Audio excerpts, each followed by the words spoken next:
to Lit Discussions. Today we have with us Professor and author Dr. Heidi Ardizonne. I am Tarrell Campbell. And I'm Nick. And welcome. Hi, Dr. Ardizonne. How are you today? Hi, Tarrell. I'm great. Thank you so much for inviting me to be here. You witness us stumble through our intro. That has become part of our tagline, I do believe. But we are here today to welcome you and to discuss your book on Belle de Costa Greene, entitled An Illuminated Life, From Prejudice to Privilege, right? Yes.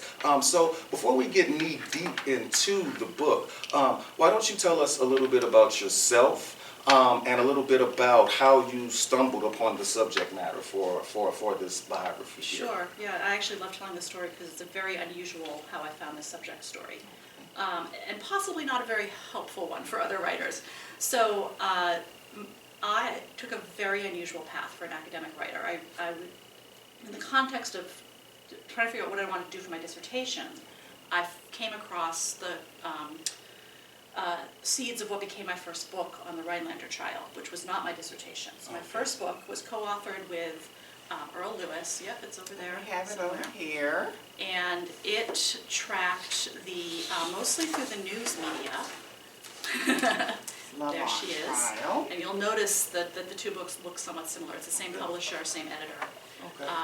same aesthetic of the covers. Mm-hmm.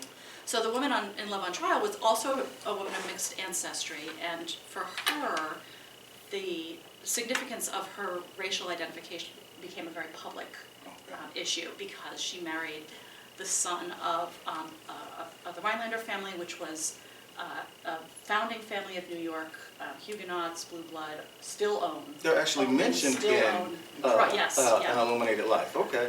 Huge swaths of Manhattan real estate. That's where most of their wealth is.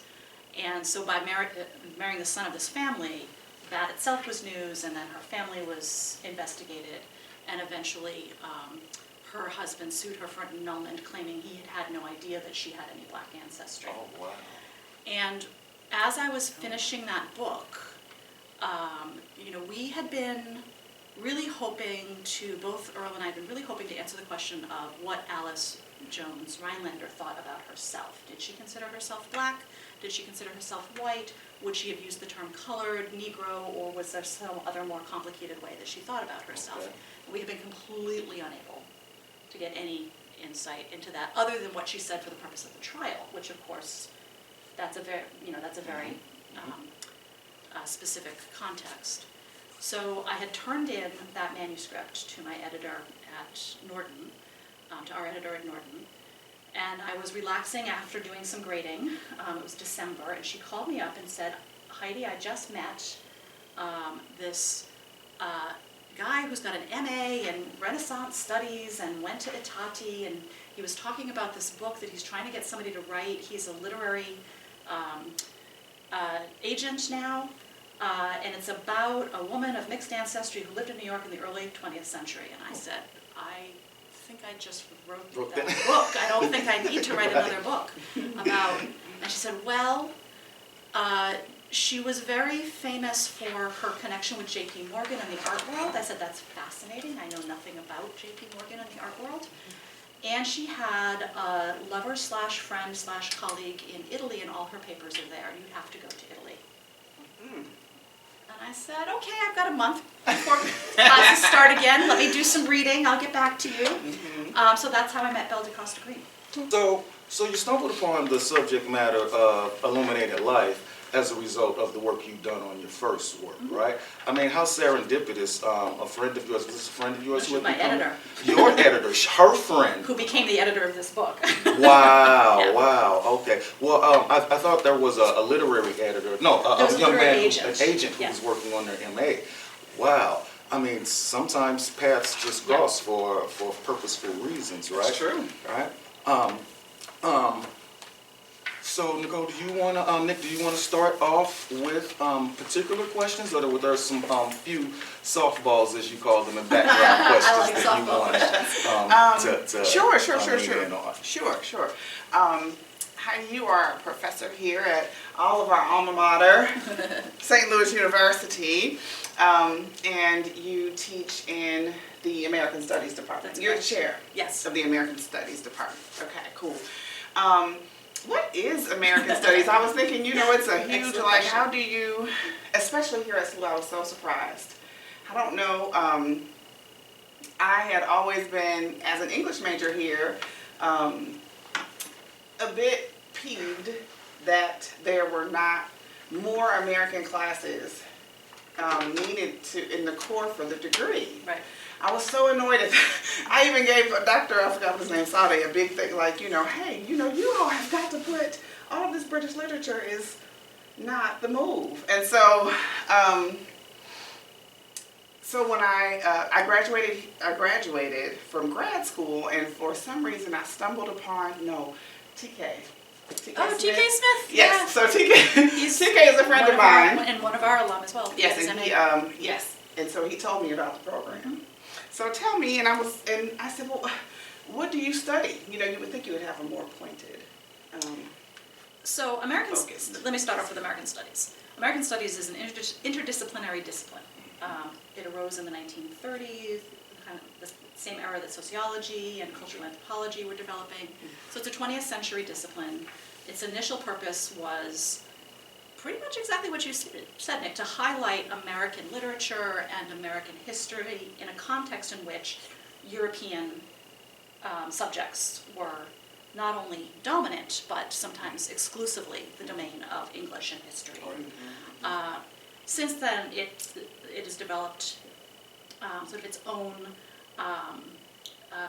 theoretical and methodological frameworks, but the the defining piece of American Studies is that when you look at an issue, you select the methodology that's going to best answer the questions that you have about it, and you're not necessarily limited by, it has to be a history or it has to be sociology.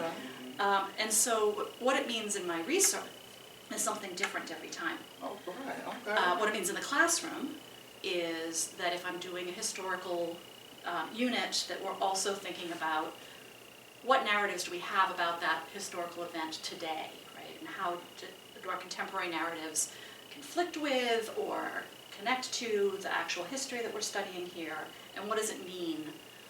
What does the selective process of dropping some of those pieces from our collective memory mean for us? So, for example, the civil rights movement. We talk a lot about Rosa Parks and the kind of she just was too tired that day narrative, right? Which is, you're groaning. I see you're familiar. That's the narrative we're all raised Right. on. As soon as we discover something Yeah. different, and go, hold on. Right. She was 42. This was a strategy. I'm What? 42. I'm not that tired. And she had only worked a half a day. And she You just know, so it was a happened to half have the day. head of the NAACP local chapter. And she just so happened to be the right. Right. Her positionality was perfect. So you see where I'm going. Yes. Yes. Yes. So in a history class, you could maybe spend a little bit of time talking about why do we have that image of Rosa Parks, even though we now have multiple biographies and people telling us that Malcolm X was one of her heroes, all the stuff that what she did in Detroit after she and her husband, had to leave Alabama because they couldn't get work anymore. I spend in my class significant amount of time thinking about the wrong narratives and what work those narratives do. Right? That they are still important, not because we like them or we don't like them, but because they do work, right? So the work of those narratives.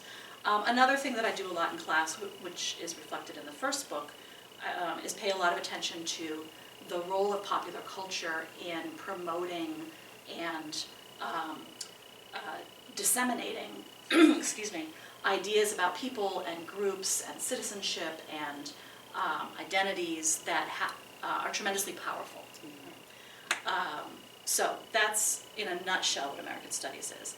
I have my degree in American Studies, and both of my primary jobs that I've had have been in American Studies, which is actually very unusual.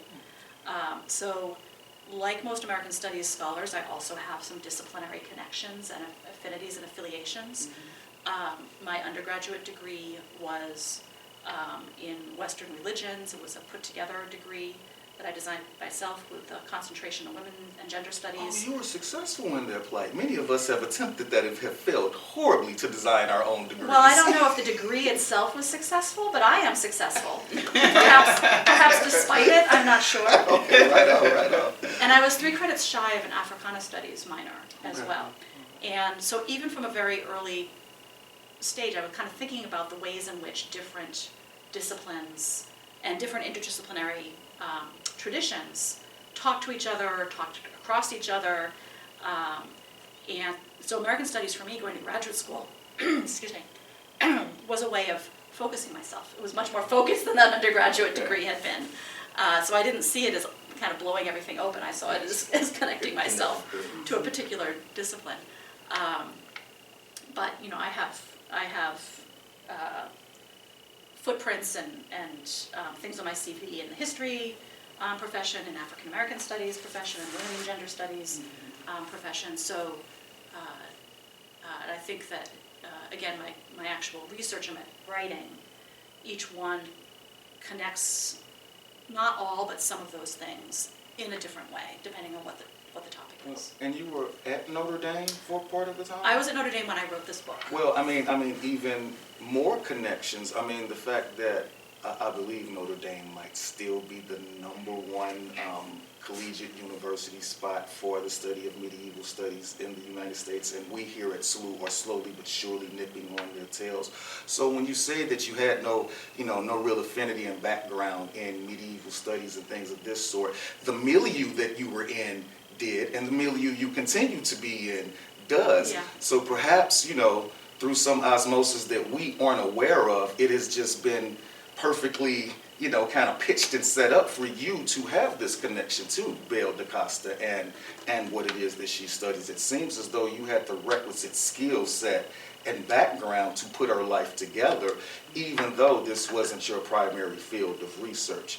And the fact that the institutions that you have been a part of are, I just think is just an amazing coincidence and intersection of, backgrounds and fields and talents. So we are happy.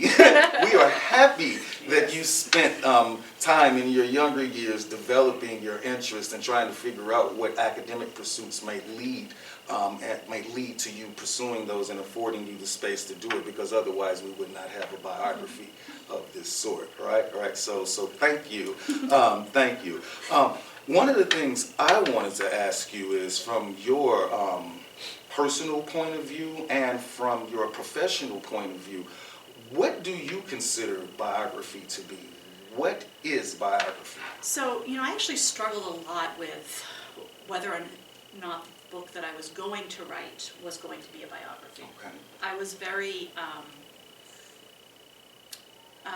I did not feel confident in my ability to write a biography when I first started out. So I kept, when I was writing grants and things like that, right, because I couldn't pay for myself to get to Italy.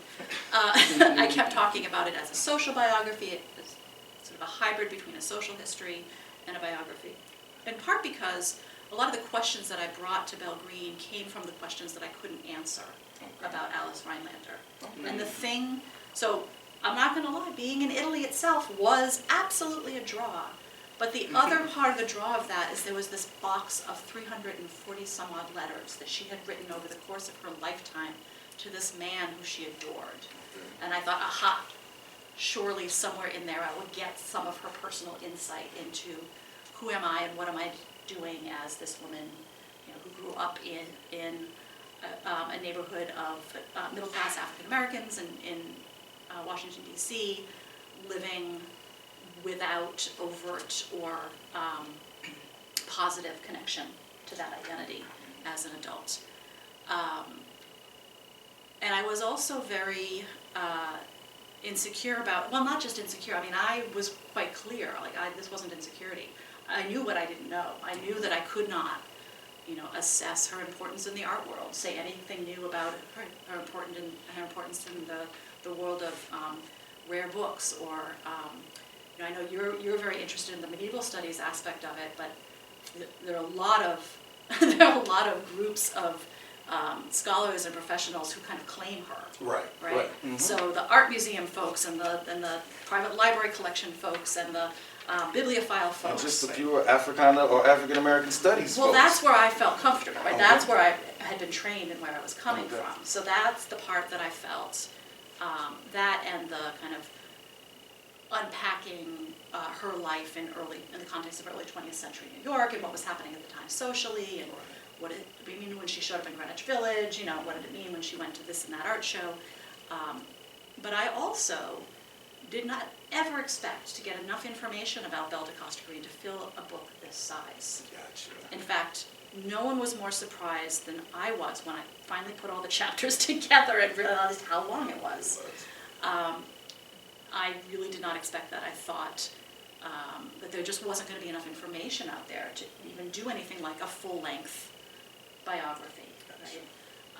So a lot of the shape of the project really just grew as I was doing the research, and I would follow leads. And you know, if you've done any kind of historical analysis, many of those leads were dead ends. Some of them opened up after the book came out. Some of them still aren't open, and some of them just don't exist anymore.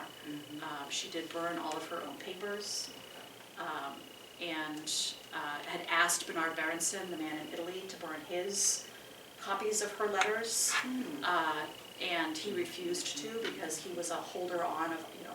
Well, he was the spur of the writing of the letters, right? According to your book. And the letters are in his home, Okay. which he gifted to Harvard University, which was his alma mater, because he wanted he was a preserver of his own legacy. Gotcha. Right? And so he was furious that she had, not that she had burned all of her papers, but specifically that she had burned his letters, right? Because he had written so much to her that he wanted to be saved. Gotcha. So because of that proclivity, her letters to him were and are still preserved there. So, you know, and I'm sorry, Nick, you know, I have a tendency to dominate the Please conversation do. sometimes. Please do. But as composition teachers, as composition professors and rhetoric professors and English professors, we do a lot of research papers with our students, and we talk to them a lot about, you know, the use of primary sources and secondary sources and things of this sort. Can you spoke on it a little bit when you talked about the value of the letters between Belle and Berenson to your project.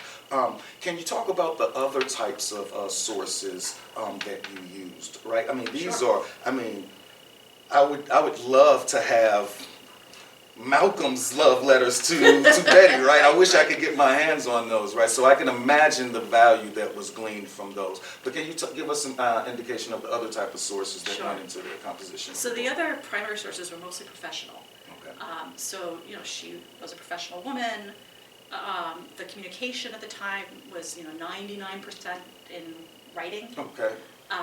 And so in every art museum, university, library, you know, that she had some correspondence with, there's a file of correspondence from her. Okay. And so I went to as many of those as I could possibly identify and pay for. I did a lot of grant writing to write this book. And I actually think, you know, you talked about the fortuitousness of being at a place, at an institution that had medieval studies. I was not aware of that helping me. I was very aware of the resources of that institution, helping me get to the places where I need to go. I did get an advance on it. All of that money went for travel expenses, on top of what I got from mostly from the university and then a few small things. So, you know, a lot of it was leafing through very dry, you know, I want to buy this, I want to pay that, I want to arrange this loan of this piece for the little 2-line handwritten PS, right? And figuring out which archives were important to go to was a process of pulling both from who she was writing about to Berenson, and also in the Morgan files, and then also the secondary. I relied on the secondary literature to tell me more about those people. Gotcha. Right, especially when I had no idea who they Where were. they were. So I'd come back to, you know, I'd come back home with a list of proper names and places, most of which were misspelled because I was trying to decipher her handwriting to Berenson. In fact, I put off going to the Morgan until I had done some more research because they had everything, right? Okay. And I had to be clearer about who was important in there. Right, you don't want to be in there wasting time on Right. someone who... may They not also were possess- closed for a long portion of they were undergoing their renovations. Gotcha, gotcha. Yeah. Nick? Let's see. Let's go back to the beginning. So I found, when I did your research, I researched you, and I looked on your website.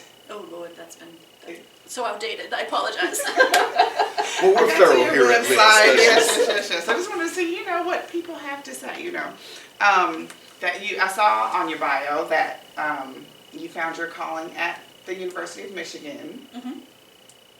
What happened? What a lot of people I don't hear your calling a lot where people call teaching or writing, their calling.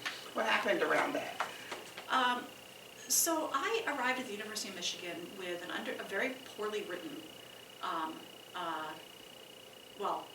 incomplete undergraduate thesis that I had written about the proto-feminist biblical interpretation of Afro and Euro-American women in the mid-19th century. And I thought I was going to continue to think about, that's very 80s language, I'm dating myself, to think about the intersection of religion and gender, right, with race as kind of an interesting part of that.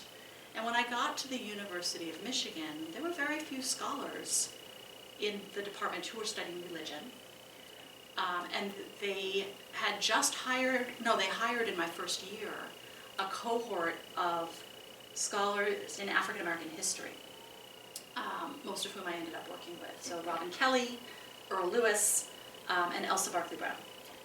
And I had already, I was already interested in race, so I started taking their classes, of course, and really just shifted away from religion as my primary interest, and started teaching courses as well as at the same time that I was studying these things, in which I realized that,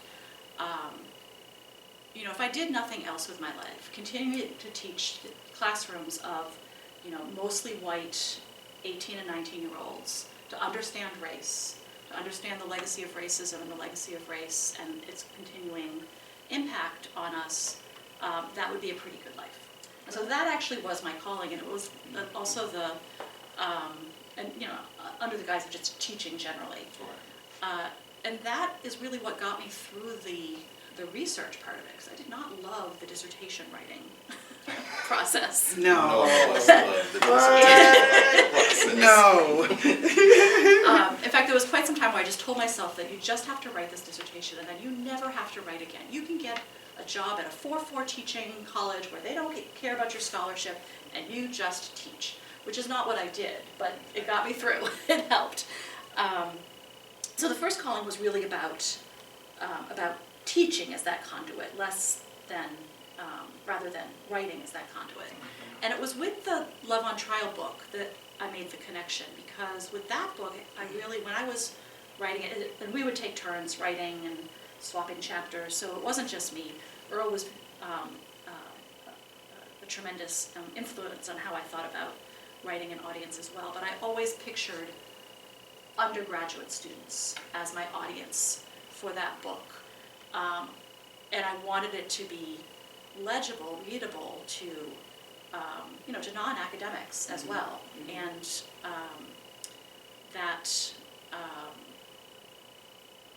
so through that book, I started to see how scholarship could serve the same purpose.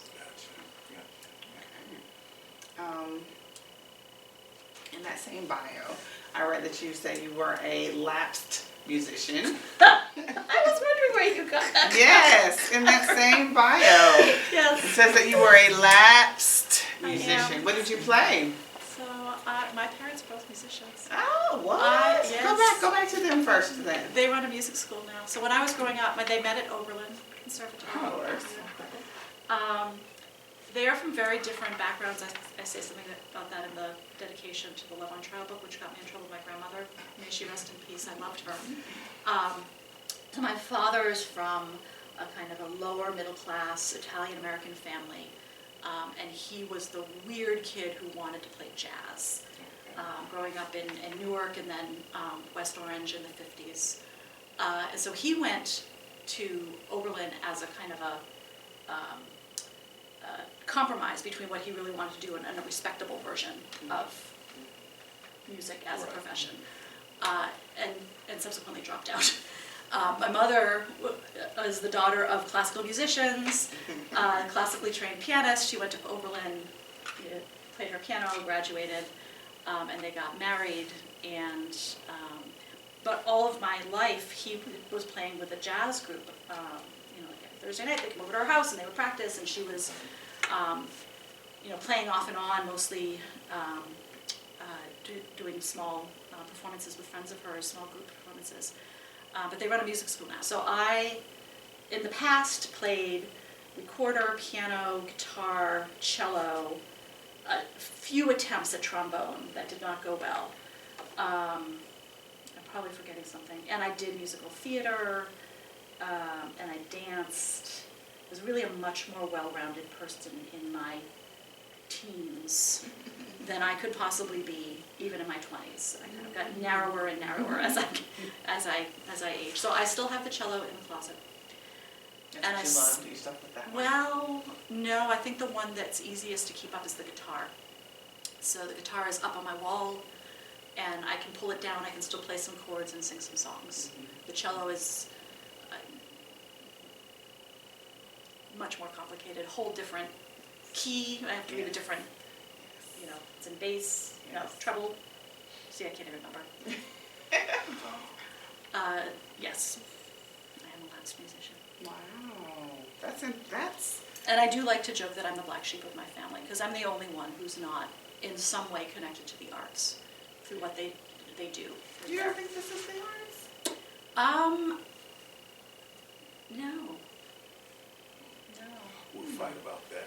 I mean, writing can be an art. Sometimes I think of writing as sculpting, but it's not performative. So it's also that they get together and they talk about things that I just kind of nod and smile. It's a whole. I am different from the other people in my family because of what I do. Well, I think you're going to get some pushback That's over fine. here. I like it. Because we think that, or at least I do, I don't want to speak for Nick here, we think that what you do is an art, particularly when it comes to the crafting of biography, the crafting of literature. It was something that was not there. I mean, you described it as sculpture, which is sometimes the metaphor that I use to describe writing to my students sometimes, right? Because they struggle for the perfected piece of writing that they have in their mind. And I try to get them to recognize that they're kind of starting from this big block first you of slam it on the granite. table. Yeah, and we have to chip away at I'm this thing. sculpting clay in my Yeah, mind. okay, Yeah. well, whatever you're sculpting, you're doing, the chipping is what I want to concentrate on, because it's through that chipping process that we bring these things into fruition and into existence, right? It's almost like a magical process. So maybe you're not an artist, maybe it's a magician, is what you are, a fabulator, right? A bringer of things into existence. But I thought you said something interesting when you were describing the dynamic between your mom and your dad and your family, particularly the way that you described your dad, because it kind of resonated with me with the way you described Belle's dad in the book, right? Now, I had first come across Belle de Costa Greene in my dissertation studies, right? I focus on representations of black masculinity from the late 19th century and through the 20th century. And I came across her dad in one of the works that I was reading. But it didn't speak much, the work didn't speak much about his family. And so I found myself constantly interested in, like, okay, he went to Russia, and then what happened to his family, right? But the works that I kept coming across didn't really speak to it that much. So when I came across your biography on Belle de Costa Greene, I was thoroughly happy. I mean, I was pretty much done with my dissertation by then, so it couldn't help me with what I was trying to investigate then. But to find a source that would lead me to greater understanding of not only another side of this man, but his family was an invaluable resource. Can you talk to us at all about the role Richard T. Greener played in your construction of the book and your telling of Belle's story? Yeah, absolutely. In fact, I've written a bit more about him since then in the revision of what in a past life might have been my dissertation, but it's very, very different now. And this book came out in 2007, right? Belle de Costa Greene came out in 2007. Okay, yeah. okay, so. So, first of all, the person to put Richard Greener and Belle de Costa Greene together to match them into the same family was Jean Strauss in her biography of J.P. Morgan. And in that month between getting the call from my editor, hey, there's this woman and this agent, and deciding that I would talk to the agent and submit a proposal, I read that book and several biographies of Bernard Berenson. Okay. Right, that was pretty much it in terms of the secondary research, specifically on Belle Greene, that was out there. So there's a reason why a lot of scholars of Richard Greener don't talk about his family so much. Like that connection has only been made relatively recently. Gotcha. But yes, I mean, I think, you know, on the one hand, she lived with her mother for her mother died in the late 30s or late 30s, I think. So she lived with her mother for her mother's entire life. Okay. But I actually think that her father had a tremendous impact on her in terms of shaping her intellectual goals and her interests. Her father was very interested in art. He had really wanted to do what Bernard Berenson did after they both graduated from Harvard at different times. But you know, he had wanted to be able to go to Europe, have somebody pay him to go to all of the museums and look at the art. He might have, had he had the opportunity to do that, become the art critic that Bernard Berenson became. I mean, he's a leading, people kind of love him or hate him as a person, but he's a leading figure in the field of art history and one of the originators of contemporary art criticism. Greener had both the capacity and the interest in doing that same thing 20 years earlier. But of course, nobody was going to pay for him to go to Europe. Well, if I can ask a question here, because this is just mind-boggling because I can't figure it out through the photographs, of course, because they're in black and white at best, or some type of daguerreotype or lithograph at worst, right? Now, Belle seemingly passed during this time, right? And we'll get into that hopefully here, right? Which seemed to be one of the worst kept secrets in the world, but okay. Richard didn't seem to pass, or perhaps was accused of living at white as people. From your knowledge and your background regarding her complexion, is she? And she says that she's the darkest person in her family. Is he darker than her? Is she darker than him? What's going on here? So, first of all, take everything that Belle Greene says about her appearance with a grain of salt. Okay. So, maybe she is and maybe she isn't the darkest person in her family. Here's I have Nick's no idea. Unreliable narrator that she is.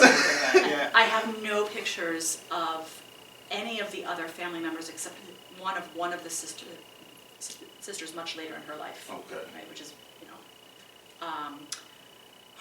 both her and her brother though were the only ones who used the Da Costa name. Okay.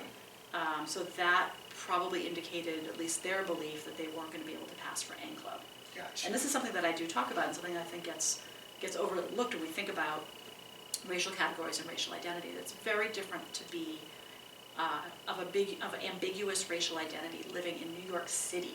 Right. Right. Right. In the 1910s and the 1920s, than it would have been in other places that don't have that incredible mix of, you know, not just Northern and Western European and descendants of African slaves, but Southern Europeans and, you know, Northern Africans and just all these folks. And the boundaries between whiteness and blackness in other ways are being questioned. I'm getting off the point. So, From the not so much from the photos that I've seen of them, because photos Alright. can be completely manipulated. Right.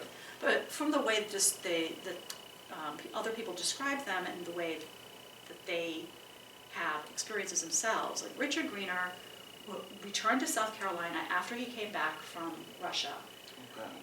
in the first-class cars, which he was not going to go in a second-class car. So he was, Must have been phenotypically, he He's was able to able do to that. pass. Yeah, he must have been something. Yes. No, Now, no, I mean- socially, he, except for, these kind of strategic moments like that, he was not interested in being understood as anything but black. He was very, determined. He used the term black. Well, no, I get this, and I get it, which is why I was kind of curious, to Yeah. say the least, as regard his relationship with someone like Alexander Crummell, right? Right. Like Alexander Crummell, like he disparaged him as, trying to live as a Right. white man and don't come amongst us, when I thought that, for the most part, it was pretty well understood that Richard T. Greener was a race man. He, in fact, only got the jobs that he got because he Okay, was the so- token black person on Yeah, those and that's what I thought. committees, yeah. So I was kind of curious about Yeah. that. I didn't know what part of colorism politics might be playing off, between he and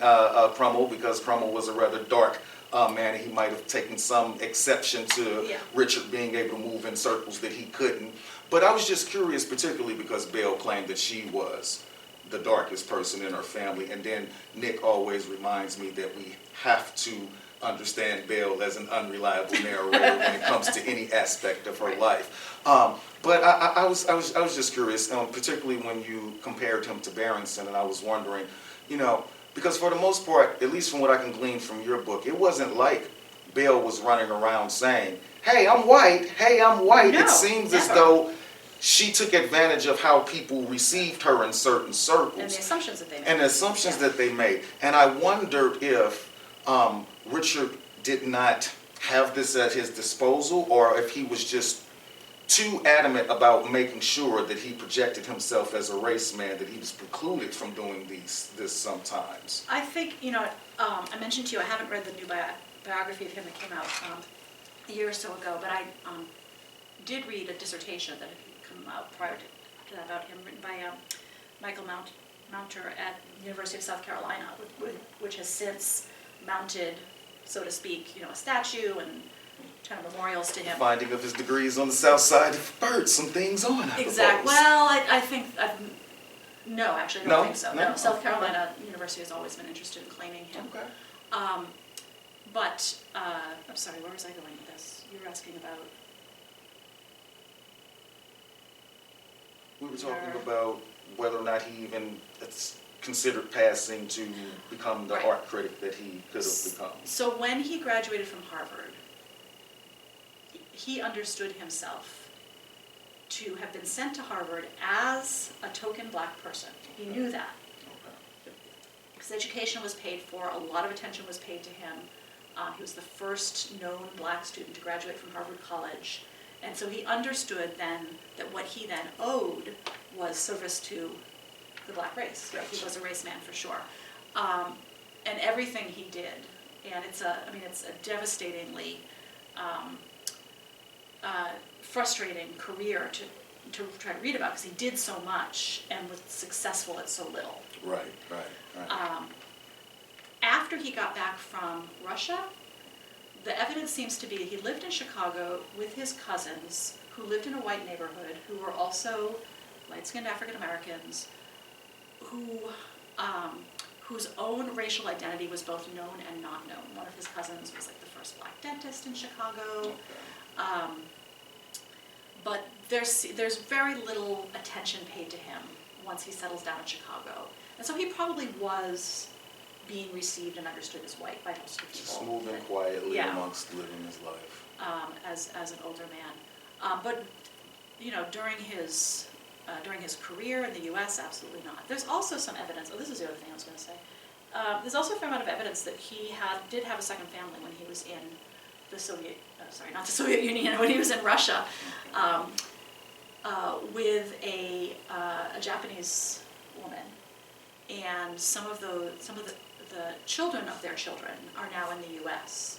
and have been looking into this story for them, this was a discovery. They did not know that he was black or part black or had black ancestry, and so they are kind of circling around the archives. I've not talked to any of them directly, but I've talked to other people who've talked to them. Just sort of curious and try to find out more about their family branch and what happened between Richard and his probably common law second wife. All right. For our audience here, because we've been talking, I want to just kind of pull it back a little bit here. We are discussing An Illuminated Life, the biography of Belle de Costa Greene. An Illuminated Life, From Prejudice to Privilege by Dr. Heidi Ardizonne. Now, from your perspective, Dr. Ardizonne, what is this book about? Oh, wow. So if I were to think about it very simply, I would talk about who Belle de Costa Greene is, because most people who ask me that question don't know who she is. Gotcha. Right, so then the first step is, well, Belle de Costa Greene was the assistant to J.P. Morgan and then to his son after Morgan's death in 1913. She was put in charge primarily of his library, which meant a collection of rare books, both early print and preprint manuscripts. And in 1924, when that collection went public, she became the first director of what is now the Pierpont Morgan Library and Museum, Gotcha. which is still a prominent museum and archive in Manhattan, and one that I would encourage everybody to go see. If I were thinking about it, talking about it with folks who already know all that, I would say what I think this book is about is me trying to figure out how someone, what were the ways in which her upbringing as a young woman of color, I'm not sure if she would have used the term black or if her mother ever used the term black, but they would have used colored at the time that she was growing up, in a community of color in DC, in the middle class, which is a struggling middle class. So they have the education and they have the training, they don't have the money, they don't have the security. How that impacted how she thought of herself as an adult, as this very powerful woman who was also living with this secret that was an open secret, but was also a secret, was of danger to her. There were organizations that would have tried to out her, that would have, could have caused some trouble for her. And especially after J.P. Morgan's death, whatever protection, mantle of protection he had That's what I struggled placed with, over right? her I struggled with having an understanding of how much of an open secret it was, or may have been juxtaposed against. Okay, it may have been an open secret, but there's still people who want to do business with J.P. Morgan, and they're not going to risk damaging that if they know that he likes her, and disparaging her might damage their abilities to do business with them. Right. But there was some difference, in your opinion, based off of her reception before his death versus after his death? I think it attributes greatly to her anxiety at that point, and her need to negotiate her relationship with and her job with Jack, right, with JP Jr., who went by Jack, who was, both of these men were clearly racist, not only by contemporary standards, but Jack Morgan was a racist by his own time standards, right? So forget this man of his times. Like, he held some very explicitly anti-Semitic views, and I think that, this is all speculation. I think that there's a fair chance, better than average chance, that J.P. Morgan knew who she was. I cannot escape the fact Right, that he and not worked even- with her father. Right, exactly. I really knew who she was. Right. Knew that she was Richard Greener's daughter. My only piece of actual evidence is that when Jean Strauss made the connection, it was indirectly because of something a former Morgan board member said to her. So somebody that she was talking to, who was quite aged at that point and has since deceased, and she doesn't remember now who it was, among many other things, told her Belle's father was the first black graduate of Harvard, right? And she decided he had been mistaken, her informant, because he'd been mistaken about other things. Gotcha. The name was close, but it wasn't quite right, and it wasn't until she found the children, the 5 children's names, living with him and then living with Belle alone with her mother, that she was able to make the connection, and that was much later. Gotcha. But somebody at Morgan knew. That. That's Okay. my evidence, right? Gotcha, yeah. Whether And Jack for it to knew, get though, to, before it to get to board members, it would have to be, Yeah. whispered about within certain corners of power, right? Right? I mean, yeah, this is how rumors among board members work. Now, I will also say that having had a lot of conversations with people who worked at the Morgan Library, some of whom have since retired, so this is kind of the older guard. So there was nobody there who knew her Gotcha. by the time I was doing this research. But there were people there who knew people who had known her, so there were all these stories about her. The archivist that I work with has a handwritten sign that Belle wrote that I took a picture of in her office. Right? Then her handprint, It's and all her over the hand place. is literally all over the place in that archive. They did not know. So it's an open secret in some circles, and I think in the most elite circles. And in the most powerful elite Yeah. circles, It's too. not trickling down to the folks who are working in the institution after she leaves, which I think is very interesting.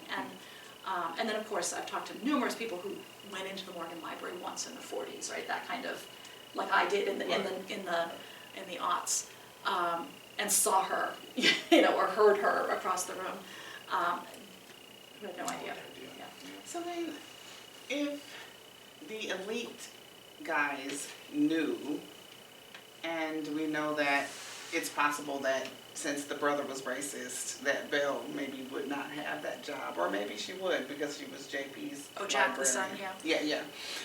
Then I guess I'm wondering, her personality was so flamboyant from the book, and she was so gutsy, and I'm wondering if she was allowed to be that way because of her proximity to wealth, or, if they know that she's black and a woman, you know what I mean? How dare they have that person, So I'm wondering how you think she got to be herself, her gutsy self, in relation to that. Well, I think that she would say she didn't get to be herself. And there is a sense in which her professional life and her social life, there's a bit of a gulf between them. So some of her colleagues, friends, are kind of gossiping about her. And they really want to be taken, to Harlem, to Greenwich Village, to all of the cool stuff that she's doing after hours. They're scholars. They don't get taken to that stuff, right? They get taken to lunches, and every once in a while she'll do that. But they are really separate worlds. The places where they connect are places like the opera, where she often uses her boss's seats to attend the opera because he has them because he's supposed to have them. She goes because she loves the opera, and she's fascinated with performance. I think that for those people who know her secret, they don't think of her as black. I've never seen anybody who was in her close circles and speculating about her use the term black. Mm-hmm. They used crossing the color line, passing, right? Yes. And so I think that we think of early 20th century U.S. as being, especially white America, as being dominated by one-drop racialism. And I know from many of the projects that I've done that's just not true. That's never a universal. It's never the only way of thinking about racial mixing. And this is what we were talking about in relationship to Jean Toumer, right? Yeah. Because one of the things that I learned about Jean and people like him was that they literally thought that they were a third race, right. They did not look at themselves as black or white. They looked at themselves as these human beings right here, and the one drop rule kind of really damaged their cosmological outlook on the order of things, right? Because and also their life choices. Well, they're pragmatic, everyday temporal touchings, but he's so elevated in a lot of his writings, right? But because Nick and I were going back and forth on this, and I was like, I don't think we can quite comprehend in 2019, what our being might have been like at the beginning of the century when this stuff is so ambiguous. So trying to afford space for these human beings to see themselves as they saw them without as much heavy criticism as I know I can bring to the table. Yeah. So, but yeah, I'm sorry, I that's cut okay. you off. So from the perspective of her white friends and colleagues, I think, you know, there's always space in the white mentality for the exceptional other, right? To not be treated as or seen as part of that group. So I think that's part of what's going on for some of them. I think that for some of them, there may have been a more sophisticated understanding of race because of their global experience. Not necessarily less racist, right? Just a more sophisticated beyond the binary of black and white. So for example, Mary Berenson at one point, she's not talking about Belle, she's talking about another woman, whose name I forget, Rita Leidig, I think it is, who is apparently Spanish and is sometimes called Creole, but she's not from like Louisiana, she's not that kind of Creole. And she says to her daughter as she's going to meet this person, like, don't judge her the same way that you would judge one of us because she is Spanish, so you can't expect the same, you know, good behavior from her. So that's what I mean by not necessarily racist, right? So I think that there's also a way in which Belle might be able to get away with being more flamboyant and not fitting into the image of the professional white woman because people understand that she's not quite white, right? And so that's, they see her as performing that's that. the Portuguese side. Yes, exactly, exactly. And that is, you know, so I mentioned before that I'm Italian, and one of the things that was, you know, it's not a big field, so it's not a huge debate, but there was a bit of a debate among scholars of Italian Americans, like, were we white when we first arrived or not, and what does it mean to be white or not? And the answer in my view is that we certainly were legally, right, officially, we were never anything other than white, but we weren't socially and culturally, and that impacted, not me, not my generation, but previous generations. Yes. So Italian was, and Portuguese were seen as exotic others. In the racist hierarchy, better than black, for sure, but also part black. Right? Like the reason that they're racially suspect among Europeans is because of their geographic proximity to Africa. Right. So that's, you know, also something you find within Italy as well. I'm really getting far off track. Oh, the other thing I want to say is... We like off track. Because I want to ask you about Italy and their colorism now. So we can talk about that. Let me just say something about her family that she grew up in. So not her father's family, but her mother's family. They were... I was so fascinated to do this genealogical research. They were, and I did some of my own at the same time, because I had the Ancestry.com membership.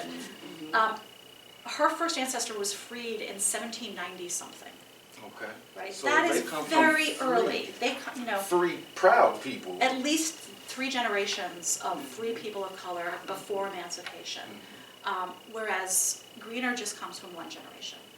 His father was born a slave. Well, this is what we said. I said I could feel the tension of him feeling like they were better than him throughout the whole relationship, right? And like he was like, I'm done with the Van Fleet family as a whole. I was like, he doesn't like their quote unquote uppity airs with regards to who they think they are as people of color. He can't take it no more, right? Now, right or wrong, I'm not agreeing with him, right? Because as you point out, these people have been people for some time. They haven't had to struggle with whether or not who they are. They may have been delimited from practicing that at times, but they've been free for a while, much longer than his branch of the family. Right, and so they have institutions, they have churches, they have schools that, you know, her family participates in and are members of. So like that 15th Street Presbyterian Church that they attend in DC, its first name was the something colored Presbyterian Church, right?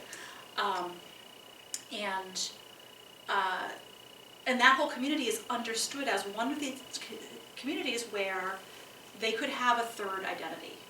Doesn't mean that everybody did, but there was a literal space, a neighborhood, a school, a church, in which almost everybody who attended, you know, was lighter skinned, had been freed for several generations, and was educated. And you know, it doesn't mean that they didn't have menial workers in their families, because they absolutely did. But they also, named their kids Mendelssohn and Bellini I and literally Genevieve, right? deal with a family who claims descendancy from one of these Washington, D.C. Yeah. families. If I did not know them in real life, I would not believe what you were telling me. But I do, so Yeah. I'm coming to grips with, I'm trying to give them more space and not be so heavy-handed towards my approach to them, because I'm trying to give them space for this is their literal history, let me respect it, right? But I hear you. I hear you. It is interesting. It is interesting though. But when Nick and I were talking, and I was trying to figure out how to receive Richard, right?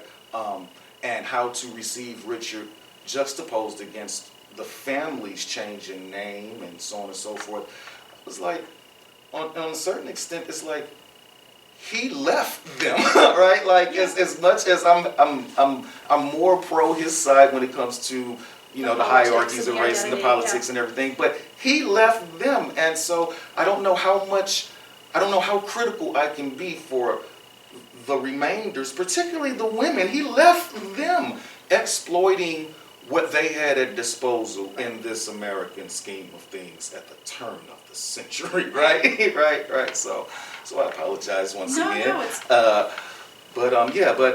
That is very elucidating, particularly with regards to these communities of color that live in D.C. and how they go about adapting to the changing landscape of American politics, society, and the color line. It is. I guess you really never know what choices you might make until you have to make those choices, right? You had some fun questions you wanted to ask about Italy. Contemporary Italy and colorism. Now that I'm stuck on this, I'm stuck in my head. I'm stuck on how many of the women who passed didn't have kids. Yes. And so I also wonder if it's because Belle wasn't really trying to, mess with anybody's son or none of the elite's uncle or nieces or nephews, not nieces but nephews. So they left her alone. Oh, she might have messed with some nieces too. Well, okay. Yeah. She's discussed the Boston marriages in there, right? So and she hung out with the lesbians in Greenwich Village. Okay. So I am wondering about the ones who they just didn't have children, like Claire and Passing. Right? Oh, and Passing. Yeah. Okay. Well, they both didn't have kids, didn't they? I can't remember now. But I know they avoided it because they didn't. They did. No, so there was this myth. The other lady did. The other lady did. Yes. Irene did, The but one she Irene. pushed. Yeah. Go ahead. I'm sorry, Okay, we're getting off on a whole other topic here. And it's been a while since I read Passing, but I think that they make explicit reference to the reason why, which was usually this myth, what I call the black baby myth, that two light-skinned people could have a really dark infant and that would give everything away.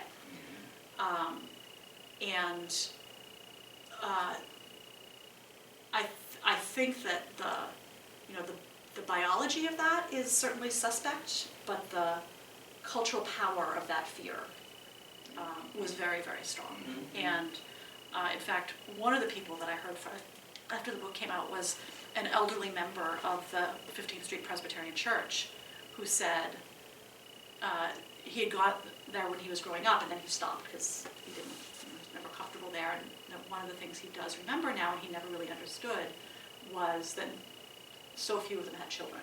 Mm-hmm. And that was a group that was not trying to pass. Right. They were just existing as who Right. they were. By virtue of going to the 15th Street Presbyterian Church, they were announcing to the world who they were. They were part of a And they colored still community of color. So I'm using the It's still the possible then the old version. that they could still have children who were. Sure, but for somebody who's passing, Right, the that fear makes is that sense. that's going to out Yes. you. But some You're of saying us because they were in, by virtue of the fact that they were in the church. For people and who, actually there is- living as that third, at best, let's call a mulatto category, not trying to pass, announcing to the world that's who they are. I wonder if that had more to do with socioeconomics, though, right? You know how some of us wait so long to have kids because we had to go through college to get some money, and then we got some money and we want to spend it all on our kids right then and there, right?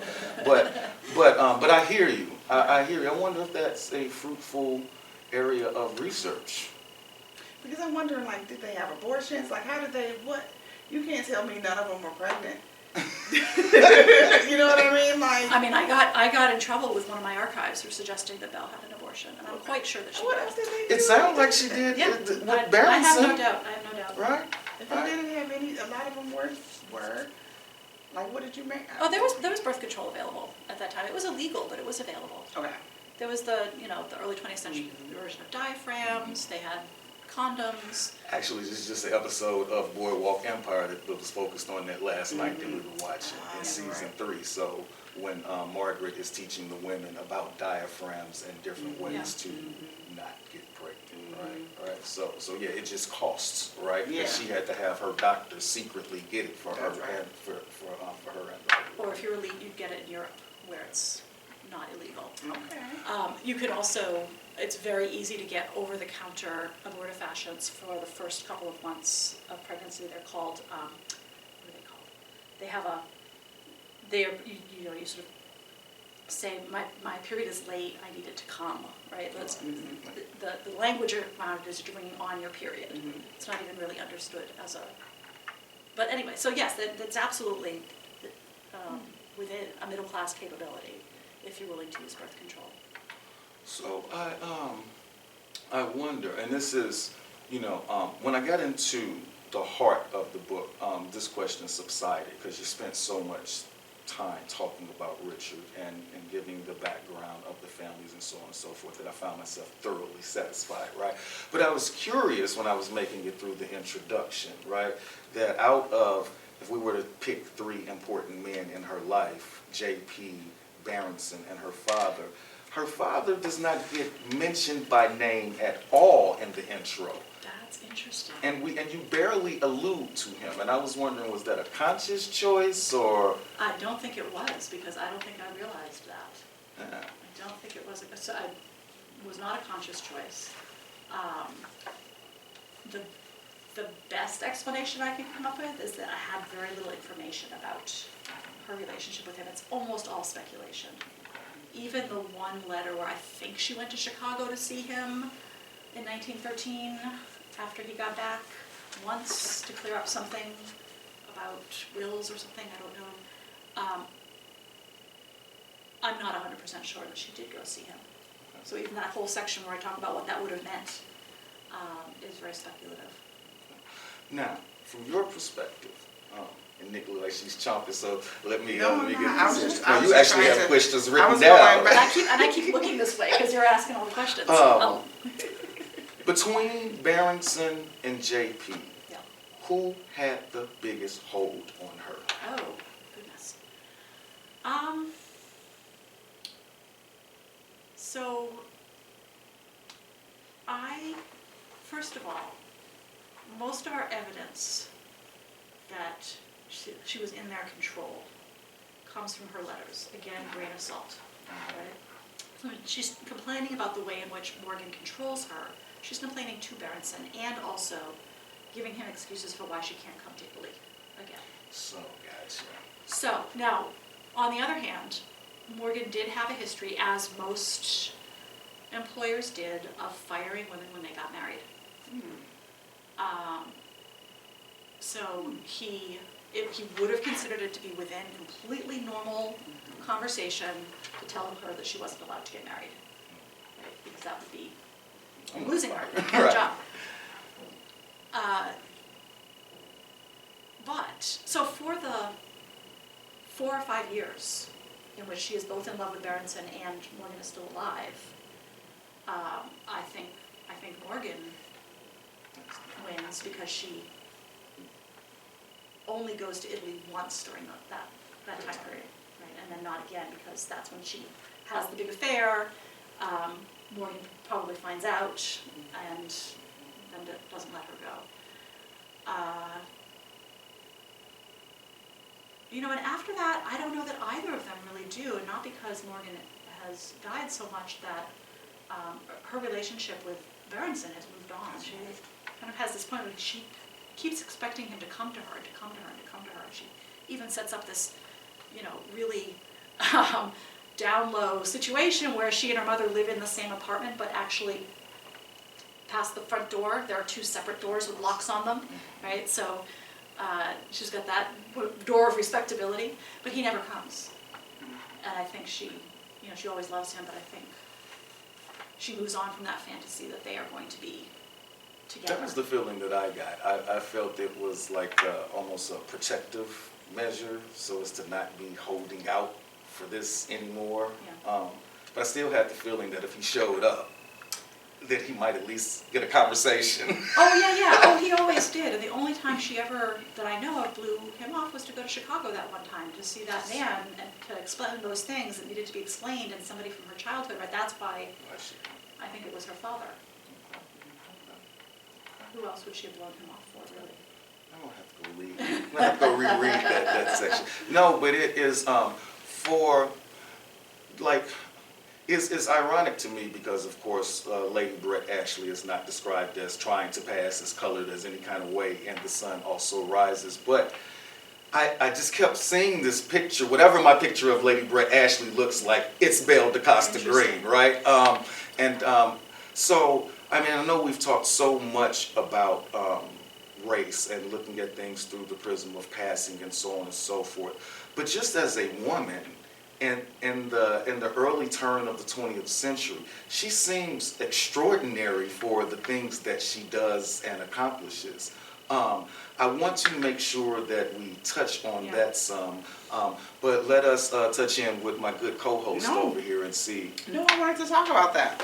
That was my next question. That it seems like she had so many interesting facets, and so especially as it relates to the fact that she was in a male-dominated career, that she was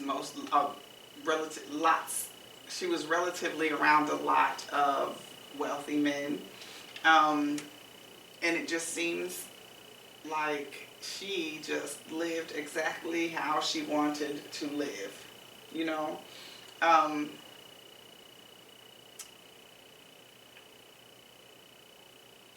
guess, go ahead, I'm sorry. I was going to say, I'm not sure that she would agree that she lived exactly how she wanted to live. You don't think so? So where are we I guess I see I guess we're all aware of the limitations that are placed upon women at this time, right? We've discussed a number of them.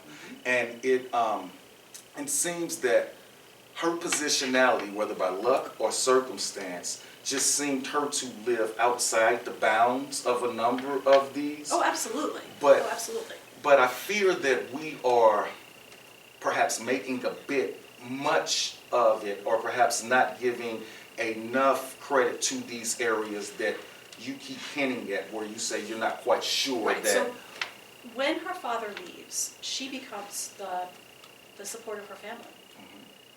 Every single one of her siblings at some point comes back to live with her and her mother. Right? Her mother's living with her. She's not living with her mother. Her mother teaches for a little while, but she is supporting her mother for most of. She teaches piano or something, Yeah, right? Like out of the home. Right. And and her sisters, one of them does some work for the library. She's got a training in binding. Another one moves to Ithaca. Her husband is a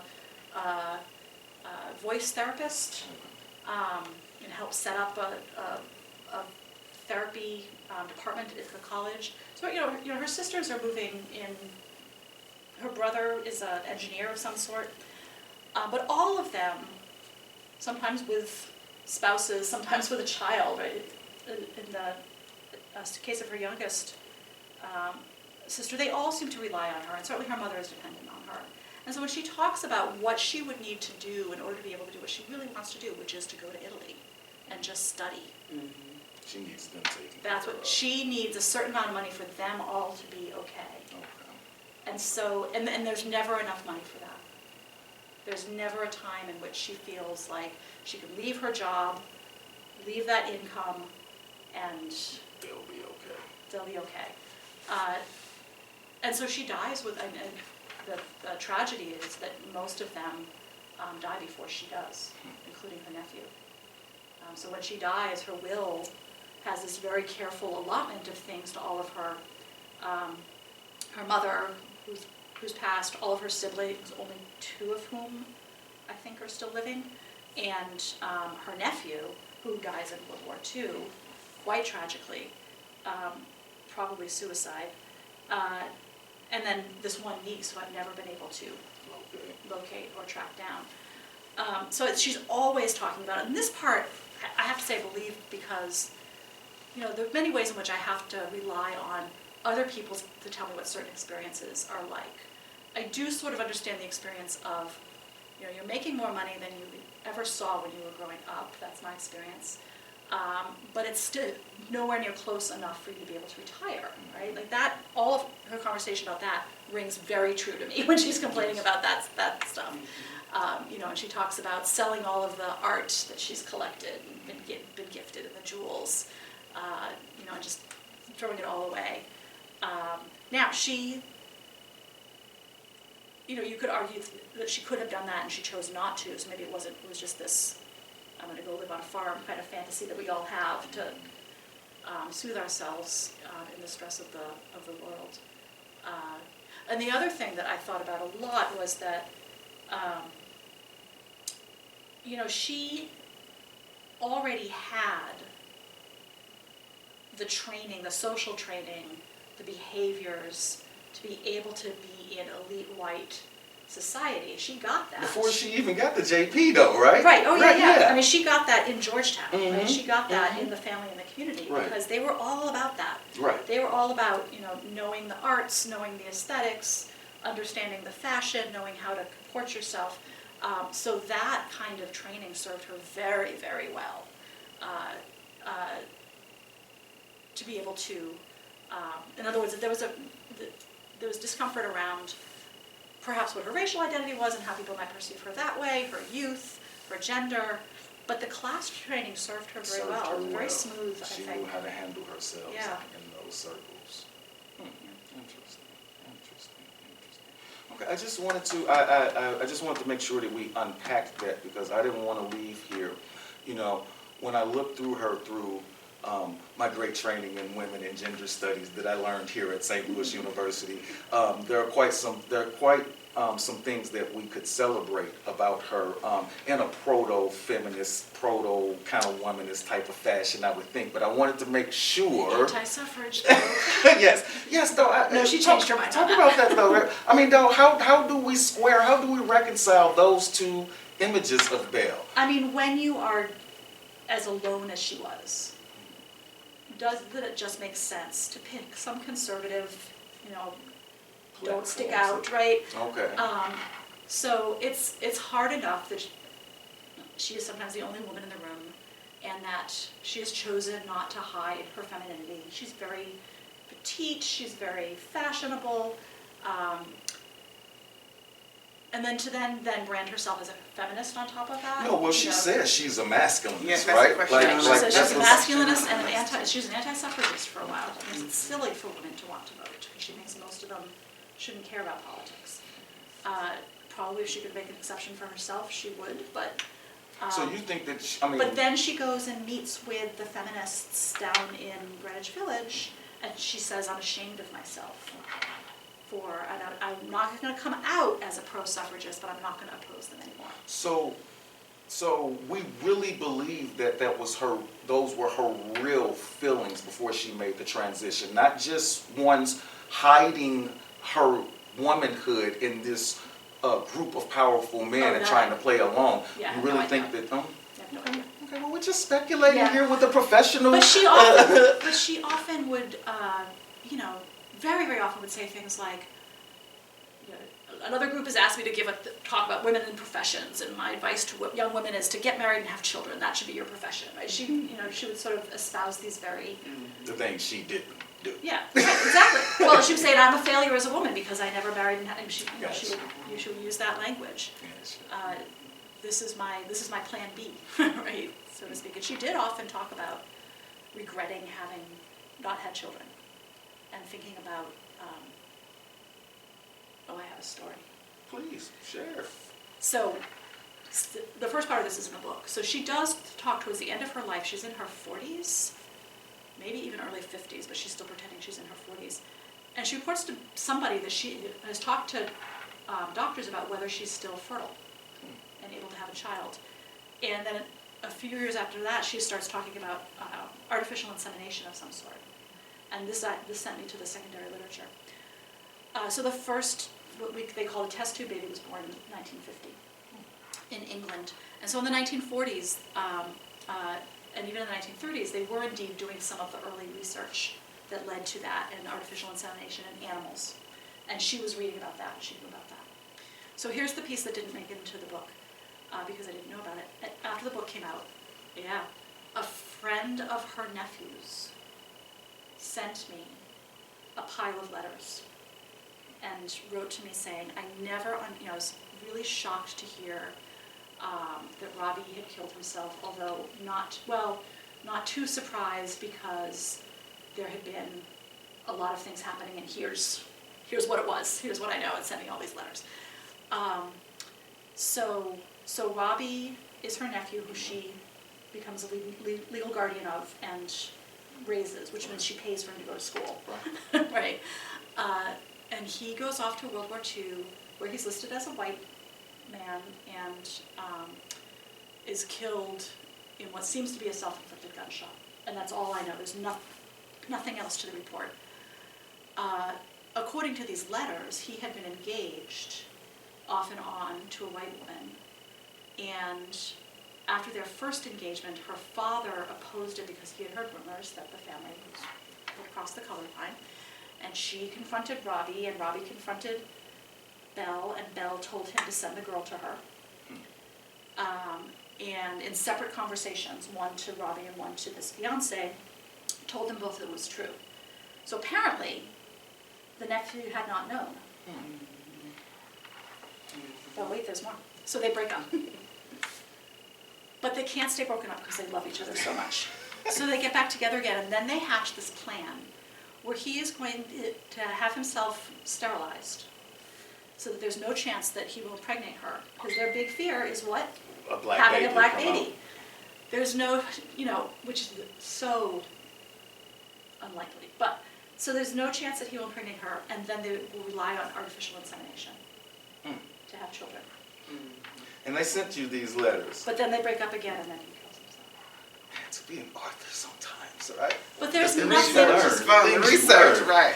The research. Go ahead. But there's nothing there's nothing to do with that story. No, really. but It's not- it is it's a nice nugget to I have. will tell you about the thing Belle. that bugs me the most about it What's that? is that it follows the literary trope. Well, And that really pisses me off. there's always an essence of veracity to them. I know. That's how they become well, tropes, right? I guess. Yeah.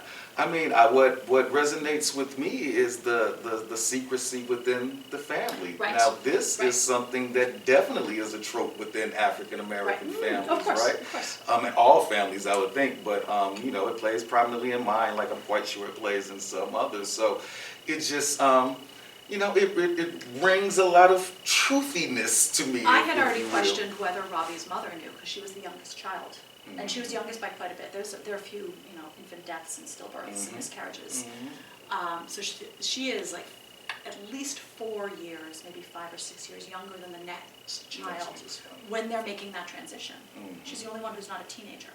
So she probably always thought She's the only one who I don't think would have memories of Georgetown. So she might not have known herself. Yeah, that is interesting. Yeah. Right? And typical. And she's the only one who has children. But one would, Belle's connection to her family, right, and her decision to never cut ties with them and go to Europe, led me to believe that she desired children, right? That she desired some familial connection over which she was responsible, right? Because she could have pulled a Richard on the family, course. right? I mean, Much she more had that at easily, her, yeah. but she felt responsible and she felt like it was her duty. It seems as though she felt it was her duty to provide what she could for the family's well-being, Absolutely. right? Before we just get into a rapid, because we have been at this for a minute, we promised you we weren't going to keep you for the whole 11 hours that we had in storage, right? That one I will hold you to. Are there any particular questions that we have not touched on that you would like to ask? That I would like to ask. Yes, because I'll go rapid fire. You know this. Do I have to ring a bell? I'm gonna make you ring bells for my fun questions. Let's see here. You have Belle seems an actual Lady Brett Ashley of The Sun Also Rises. Mm-hmm. Yeah, that was. Yeah, we discussed that. Yeah, you talked about that a We bit. don't know. I missed that. I didn't. The Sun Also Rises. I didn't use it. That's it's Hemingway's piece. We just with And somebody at the conference talked about an Edith Wharton character also. Yeah. Go what's back her and look at name? that. From the House of Mirth. Yeah, which I have not reread. Yeah, since hearing that. Edith, Someone else. in the House of Mirth, there's a, no, because Carrie is in Sister Carrie. I forget her name, but the main protagonist of the House of Mirth is this new woman type, right? She would resonate with the Bells. She moves amongst the circles of the who's in New York. As a matter of fact, I learned of Keeping Up with the Joneses, studying Edith Wharton, and learning that those people that they were moving along, there was a little Joneses family of these upstate wealthy New Yorkers. But the main character in there, she would fit right in with Lady Brett and the understanding of Belle that we have from your biography. And then here's where my blinder was just on. I kept trying to look at literature coming out of the Harlem Renaissance, right? And like asking everybody who had written a biography of anybody in the Harlem Renaissance, like, do they mention Belle? Does this, And I didn't find anything. No. I didn't think to look at the white authors. No, because that's the circles that she's moving in. Like, you name a few of them in your book, right? Right. Like she's moving through the Whartons. She's moving through. I think she in one part she was in a room with Dresser's agent or something like that. So Yeah. she's moving through that elite cultural literary circle of New York, the ones who are funding the Harlem Renaissance. Right. Well, so I was asking a different question. I was asking, did black people in New York know? No, Right, that's the question I was trying to answer there. Yeah. And there are a few people who mention her, and I'm blanking on their names. Gertrude Stein Okay. has very explicit, one of her word. Well, that makes essays to sense Belle to me. Greene. That makes sense to me with her over the pond kind of Yeah. connections and that expatriate Oh, yeah, kind yeah. of group. Yeah. That makes sense to me. I'm curious though, now that you say it, to kind of re-glean the era and see if there are any kind of allusions, no matter how explicit or implicit, because it seems like she's too looming of a figure to be completely Right. ignored by that Harlem Renaissance art set, right? Even if they were only complaining about her, right? It seems as though there would be some mention. Rogers of doesn't her. mention her, the J.A. Rogers book where he's outing everybody who's passing. And I would think that she would, come across Van Vechten in some kind of way, but I don't know. See, you just opened up a whole nother.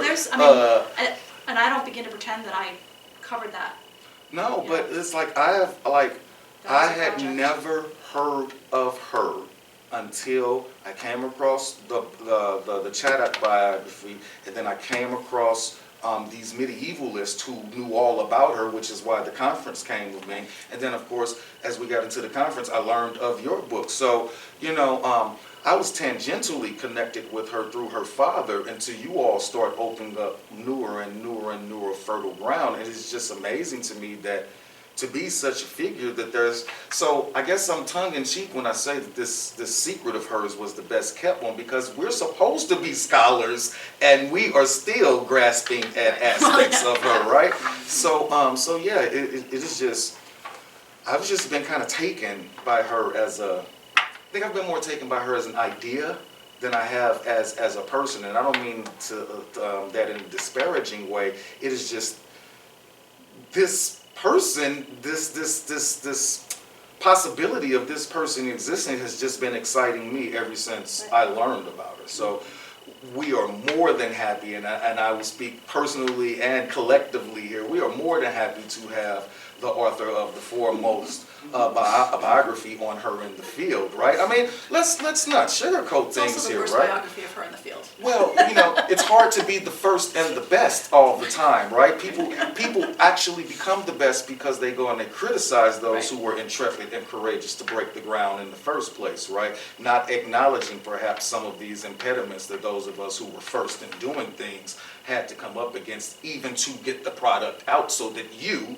may go and study it and figure out how you might better a project that I began, right? So I'm not playing at all. We are honored and thrilled to have such a groundbreaking pioneer within the field of American studies at our disposal, and also to share professional, collegial, and scholarly peerage with you. I mean, that warms my heart, right, as particularly as one born and bred in St. Louis, right? So we thank you for all of your hard work and diligence. I'm sorry, Nick?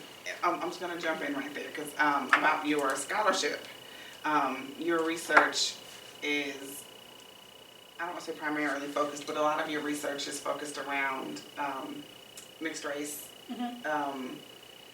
I guess relationships and living as white, etc. What's your connection to that, or why do you have a deep connection to that? I saw something that you'd written about Barack Obama and yes, which is not about ambiguous racial identity. Oh, it's not? Okay. No, I wrote about images of him as the first father and what it meant to have a father, It wasn't home. a black father in the White House. It was him and someone else. Okay, I'll remember it.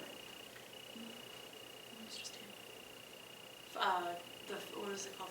Fathers and Fatherhood in his first term. Thank you. So where does this come from? I mean, there's so many ways to answer that question. Intellectually, I was looking in grad school to really understand race and how the hell we came up with such a ridiculous, illogical system for classifying people and then pretended that it made sense, right? So I understand the economic exploitation part of it. I understood the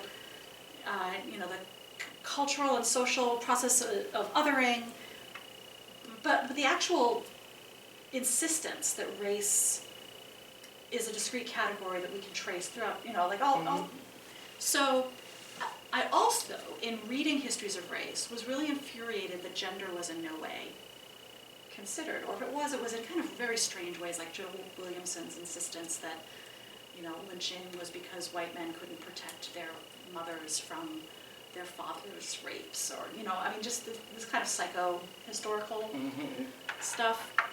So I was looking for a way to, so cocky, rewrite the history of race through a gendered lens.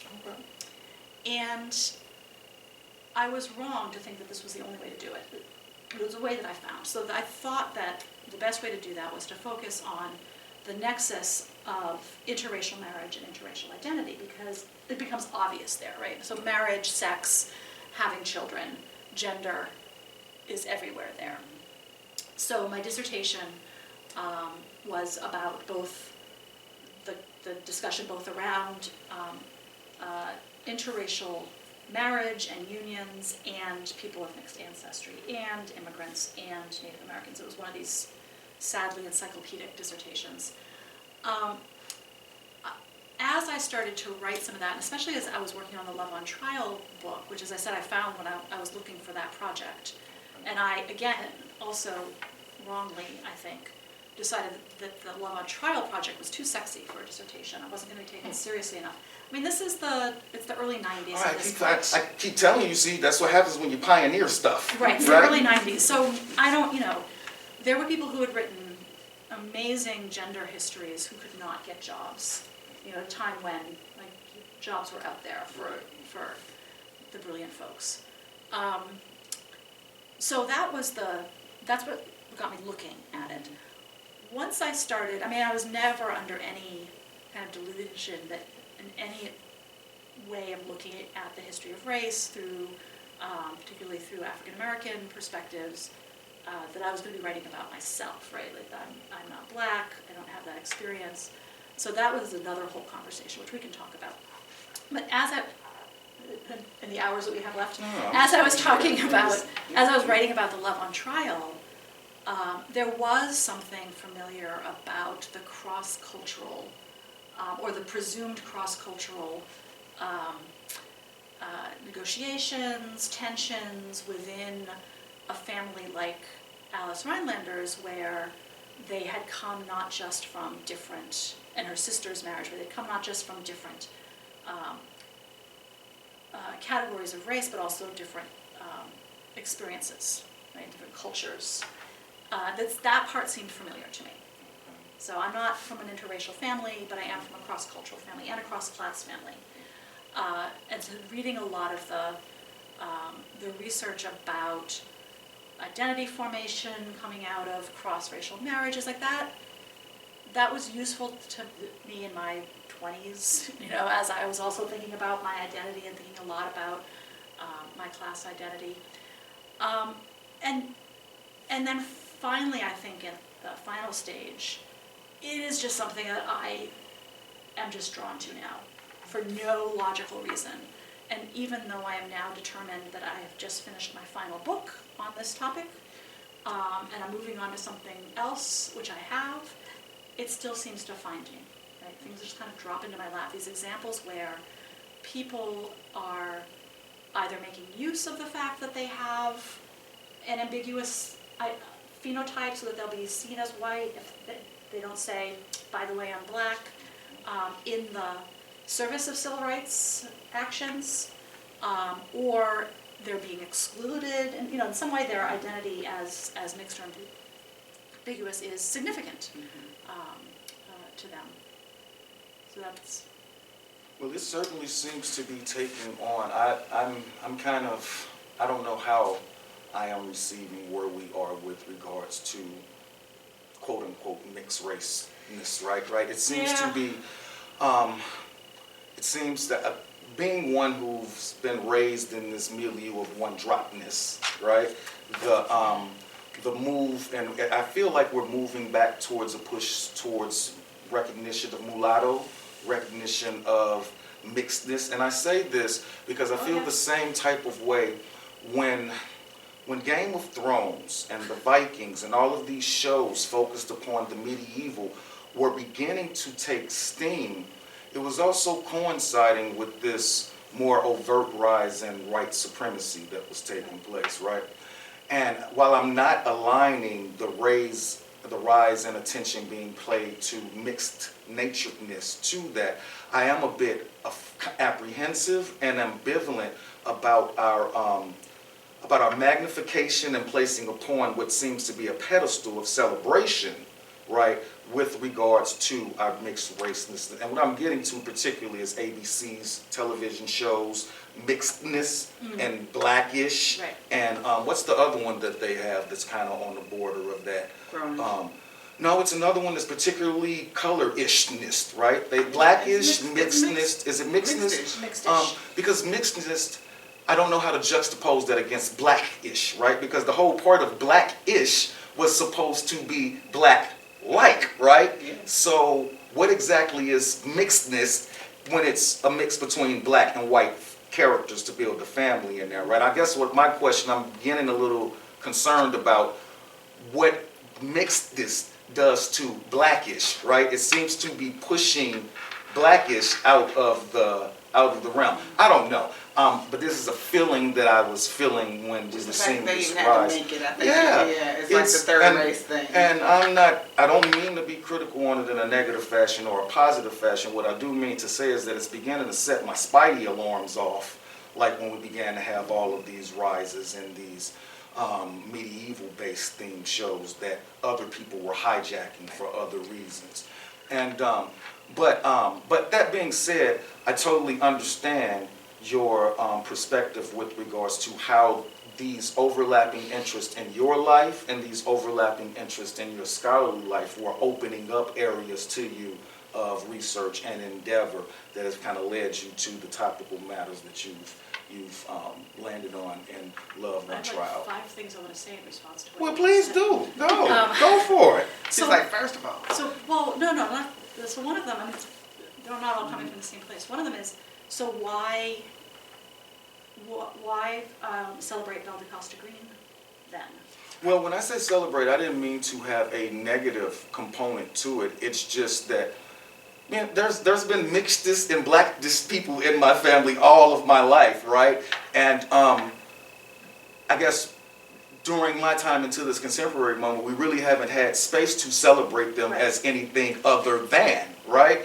And so I'm just curious as to what has transformed. Is it Barack Obama's election? Is it what has Predates that. transformed in our So- society where we are more affording of recognizing that there are people who come from a multiplicity of cultural backgrounds that help make them. So I didn't mean to suggest that No, it was just one thought. it's not even a challenge, it's just something that, I was so pleased to be invited to give the plenary talk at the conference. That was a whole new audience for me, of people interested in the Belle Greene book. But I was also really curious to find out whether there was going to be any concern or discussion particularly among scholars of color, if somebody who, well, she may not have been passing exactly, Yeah. and I don't like using that term. She certainly was not advocating claiming blackness. blackness. This was something that we discussed. Go ahead, because I this asked was that something that question. Belle, this was something I that asked Nick question brought up. actually at the conference. Right. Why do you want to think like that? Uh, I don't no, know. I think she But I did. asked why are we celebrating her being the first black anything Right. if she didn't admit to the fact, Right. you know, That she was. that she was black, Right. you know. I didn't get that, and I still don't get Well, as So that is what I meant by why celebrate. right, and as best as my retort to Nick can be remembered, it was something along the lines of, you don't get control of this stuff once you put it out into the public sphere. Oh, Right? No, not you, No. but not even Belle. Like we've been over Belle and her status as an unreliable narrator, right? So we're not going to rely on Belle to tell the stories of the scholarship that we want to highlight, right? So I think she is fascinating and worthy of celebration just because of the human being that she is, right? Now, if anything, I welcome the discussion amongst the scholars of color, the medievalists of color, or whomever, with regards to her actual identity claims on her side, right? But with regards to her as a human being, man, her positionality is so interesting and so worthwhile of interrogation, particularly when she connects to our professional fields, that I think to ignore her would be just as problematic as, making her black, right? Right? I think to ignore her existence would be just as problematic as making her existence only exist through a black lens, right? Because she is more than all of those. Right, she's more than just being black. I get it. I was just saying that particular thing. Why do we, celebrate her in that particular way, as far as being the first black anything? Like, she was amazing just to be the first woman to do that. To be a woman doing it. A woman doing it No in the 20s. formal education. Yeah, no formal education. So And I think For part that, you of should go to school. we certain circles that I move in, we are just learning to be critical of MLK. We are just learning to be critical of Malcolm X, right? I think that as we continue to grow as scholars, we can afford room for a subject matter that does not always make us comfortable, right? I mean, we don't get Ava, however it is to be pronounced in these circles. I thought it was Ava, but we don't get her if we don't have those archives on the other side of MLK, right? Right? We don't get that picture. We don't get Selma like it was presented if we don't have that other side of MLK's human nature, right? And so I think that Belle, particularly with regards to blackness, Africana studies, I think she is what she was. She gives us an excellent case study of understanding how people dealt with, navigated through, contended with in the public eye these issues of race, even if only her attitude was, I'm not going to deal with this. I will let you people decide what you see when you see me, and I'm going to move where your interpretations allow me to move. I only feel adamant about that because I've had to be that person. Of course, not with race, because I can't hide this, right?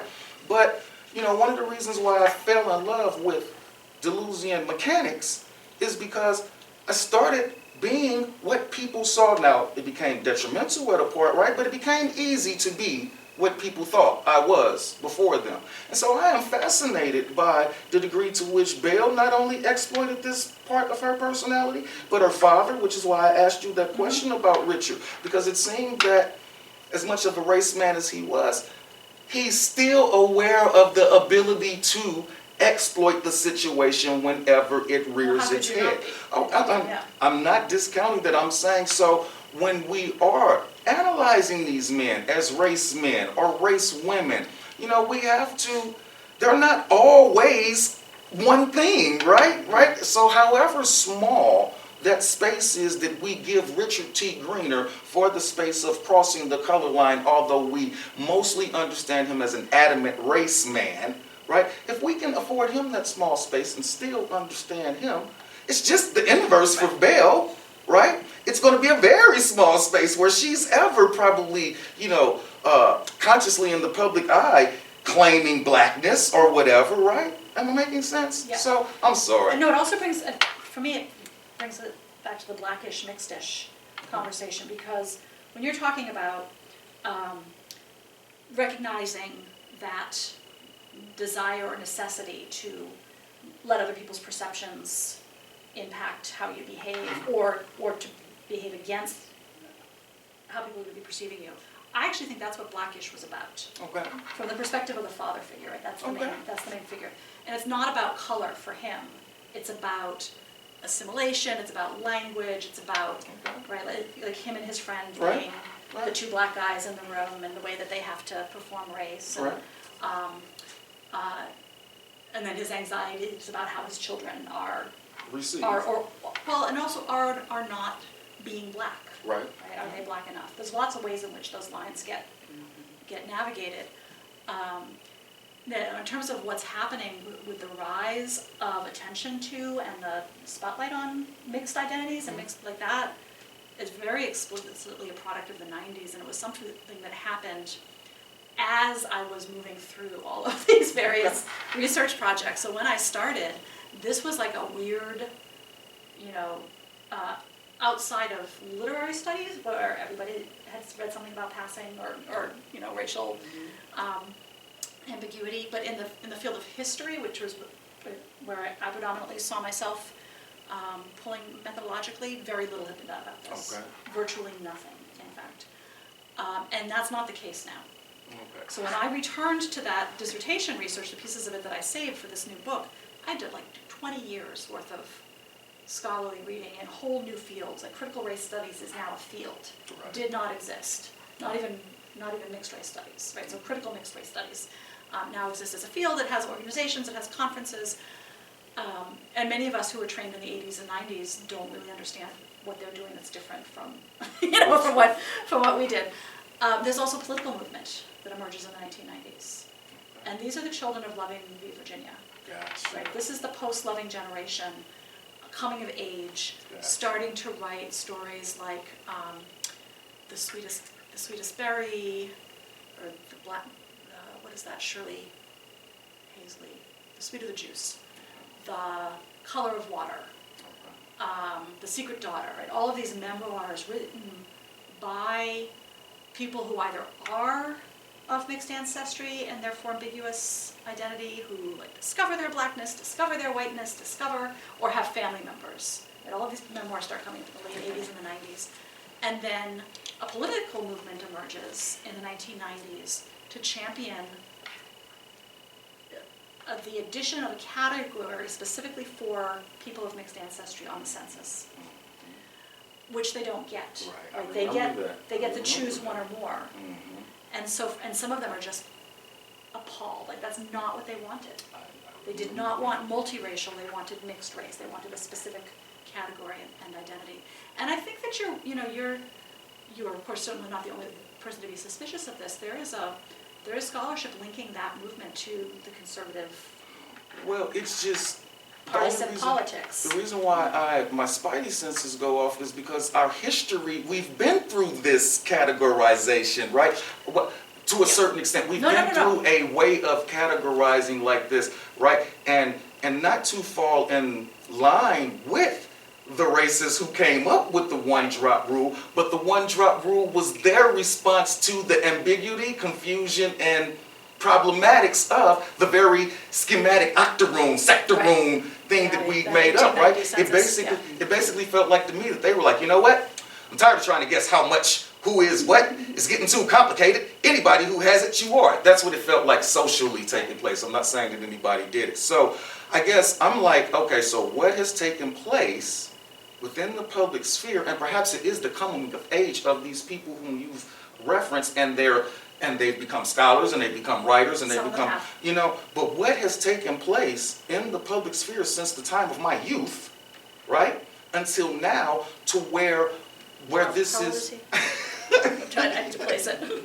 So what has taken place since the late 80s? Thank you. Up until now, that has kind of transformed within the public sphere to where we're having TV shows, because I can imagine in the 1980s, this is going to be a difficult TV show to sell to execs at ABC, right? Absolutely. So something has transformed within the public sphere, and I am just anxious as regards whatever that transformation is, because I fear, as you were about to say, that there are some conservative threads or strands to it that I think we've seen before. And so I guess that is what I was getting at, but I am pleased that it led to this portion of the conversation because I learned so much about things like the origin of mixed race studies and things of this sort that I think we sometimes take for granted, like they were always here, right? Yeah. All right, particularly if we've lived aspects of them, right? Because we've been seeing certain things through these lenses, and we kind of take for granted that people have always been working together collaboratively, coming up with ideas around them. I've heard it said that they would not have, or the American public would not have elected Obama as president if he were an African descendant of a slave. The fact that he was mixed race, and not only mixed race but not mixed American. Right. You know what I mean? Not mixed race and not American. That they felt like he's got enough. His proximity to whiteness is enough to.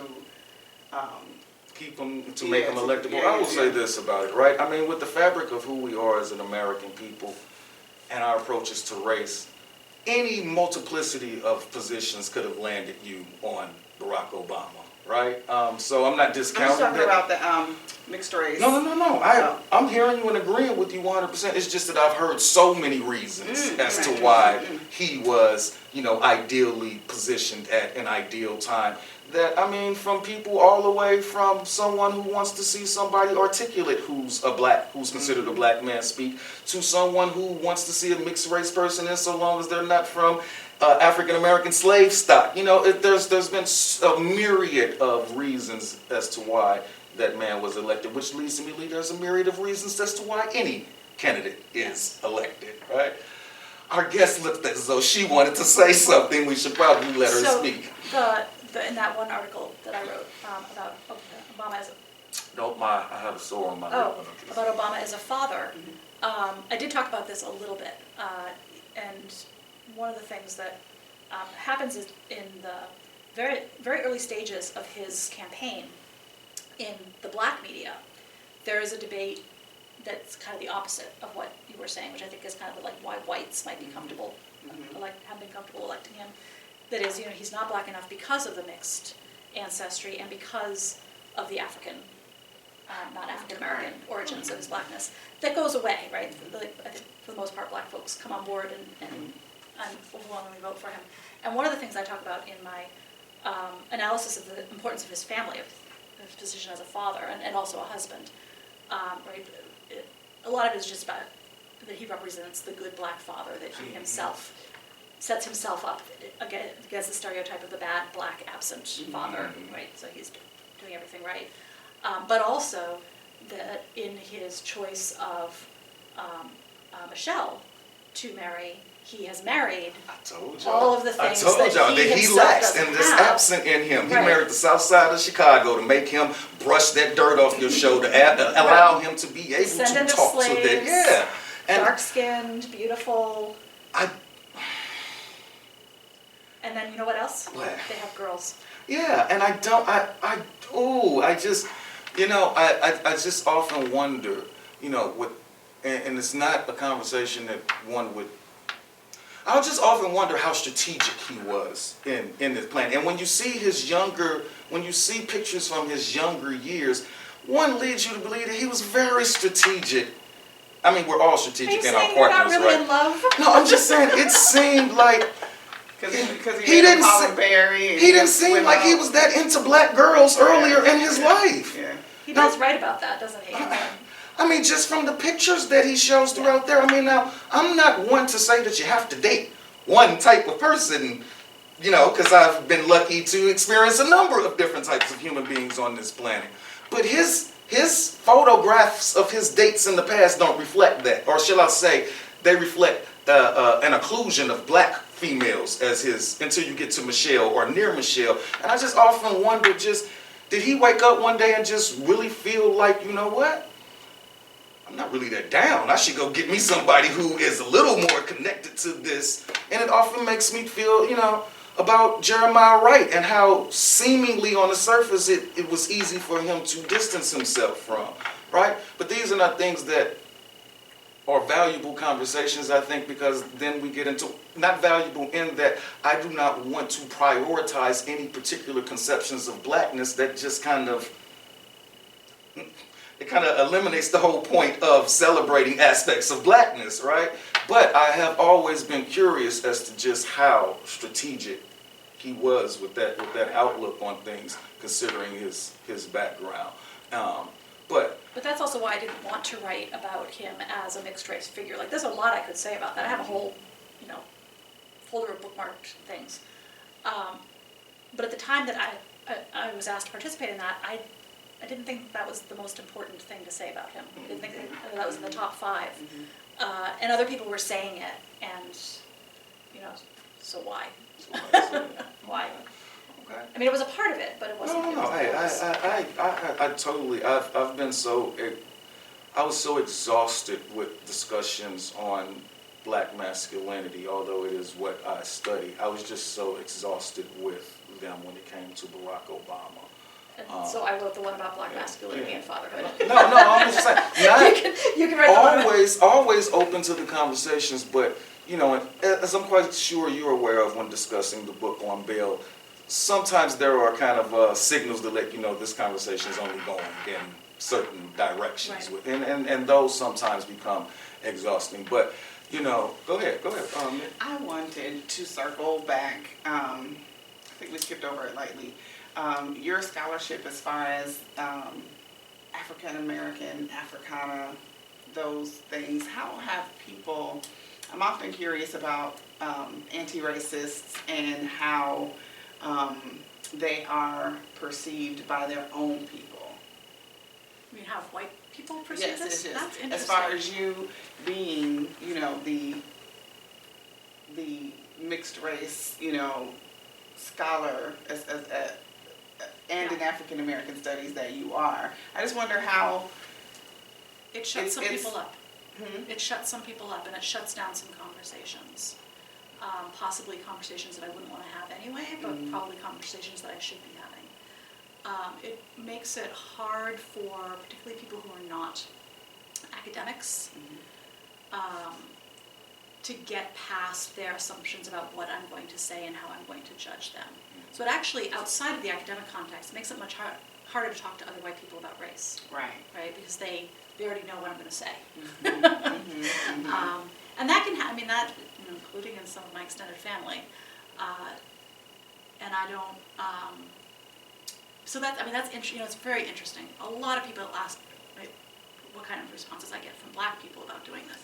I don't get that question very often, but what other white people think about this. I think that there is a danger, certainly within the academy, that there is a greater comfort with seeing a white face talking about these things. I know within the classroom I am less likely to be perceived as threatening or pushing an agenda, although I've had those complaints as well, than my colleagues of color who are teaching the same materials often are. What else? I do think that in some cases I can push white students harder on these issues without getting into trouble than a black faculty member would be able to. Ah, okay. Yeah. Mm-hmm. Yeah. And so I think, I mean, that's the piece of my calling that has stayed with me, and why I think it's really important.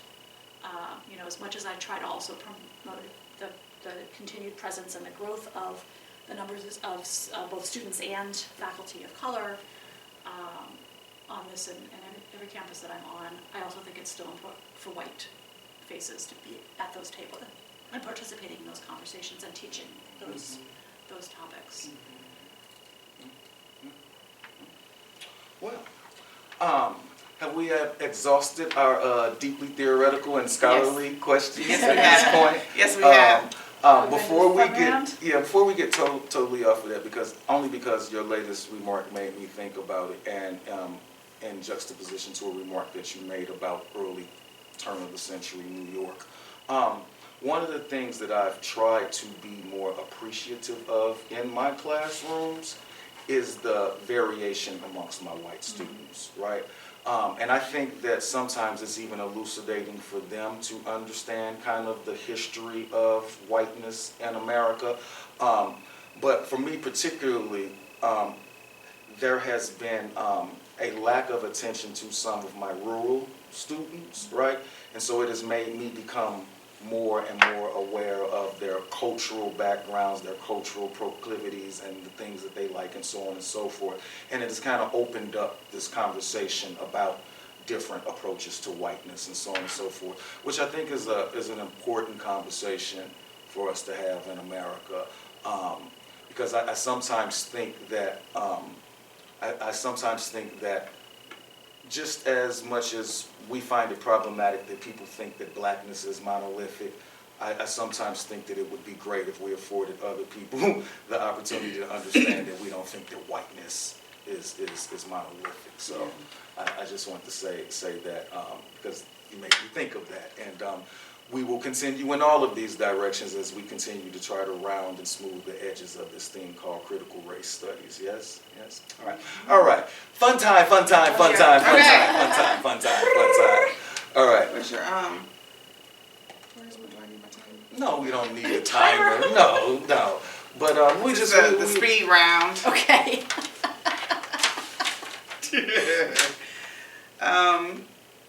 Top 5 favorite authors. Ever, anywhere? Yep. Anywhere, any genre, anything. Good Lord. Alice Walker, Jane Austen, Toni Morrison. What is her name? I forget her. If I can't remember her name, it doesn't count.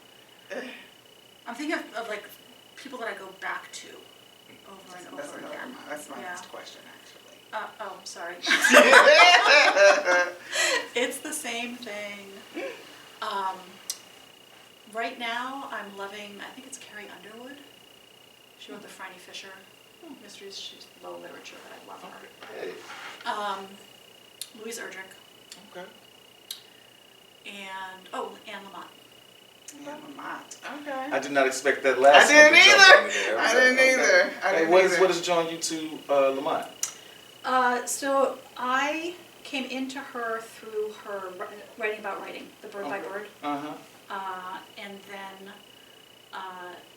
which I loved because she described all of my own, what she calls mental illnesses, like dysfunctional behaviors around writing. I think that's why we all like her. Yes. She captures our neuroses. And then what I love about her now is I can then share that with my students without getting into great detail about my own bad behaviors. It's like, here. We read shitty first drafts Every semester. Yes. Every Yes. semester Yes. we read that, just so you know. Yeah. Okay, so Alice Walker, Toni Morrison, Jane Austen, Lewis Edric, and Anne Lamott. And Anne Lamott.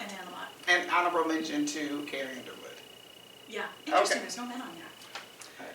We I don't noticed say it that. as you were doing it, but We don't, okay, we don't so say that when the dudes list is only dudes. We don't go interesting. No women on there, right? I mean, it's, Oh, I would. because we're critical, right? But the world at large doesn't, right? But I think that's about apropos. Yeah. okay. Especially because it came out like that. You know, it wasn't like, let me try to think Right, of all of them. right. Yeah, you just, that's No, just how it. I was thinking about that one bookshelf that I have that's got just the stuff that You always go has back to be to. near me, right? So, speaking of that, Yeah. 3 books that you can read over and over. It's very cliche, but The Color Purple.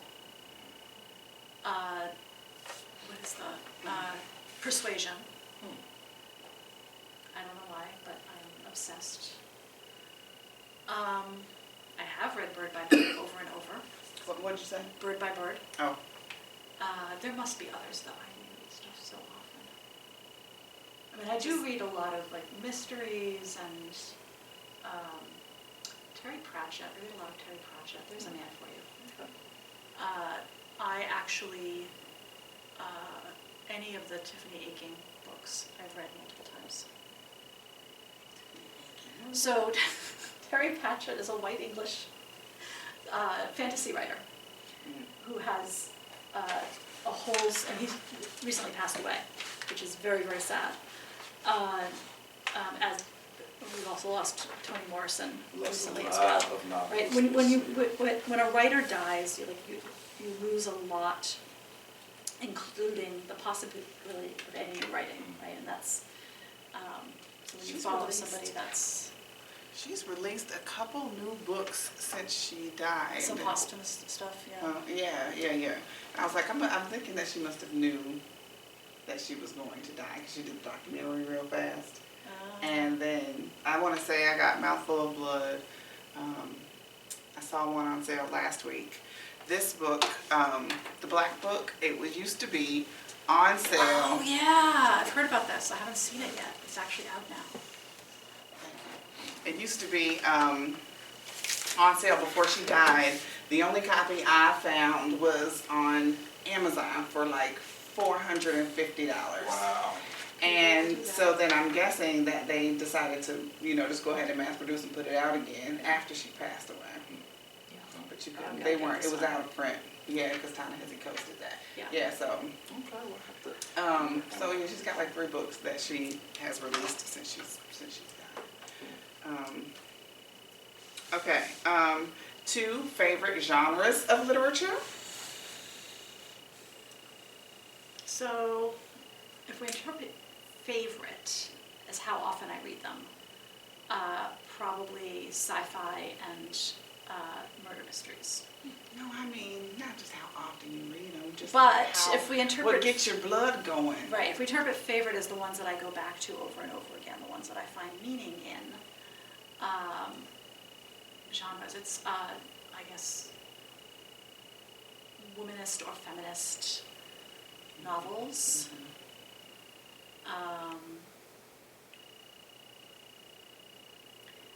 And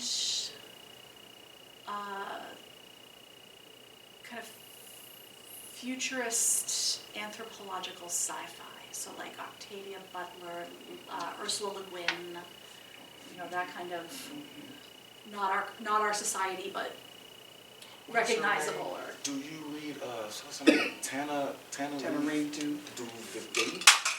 Do. Oh, have you come across? No. I learned of her in my Twitter circles that I hang out in, and a lot of my young black female students who are up on like sci-fi type of feminist type stuff, who aren't onto Octavia Butler, they're on Do. So it was just a curious question. I just read an amazing book, and I'm not going to remember the author's name.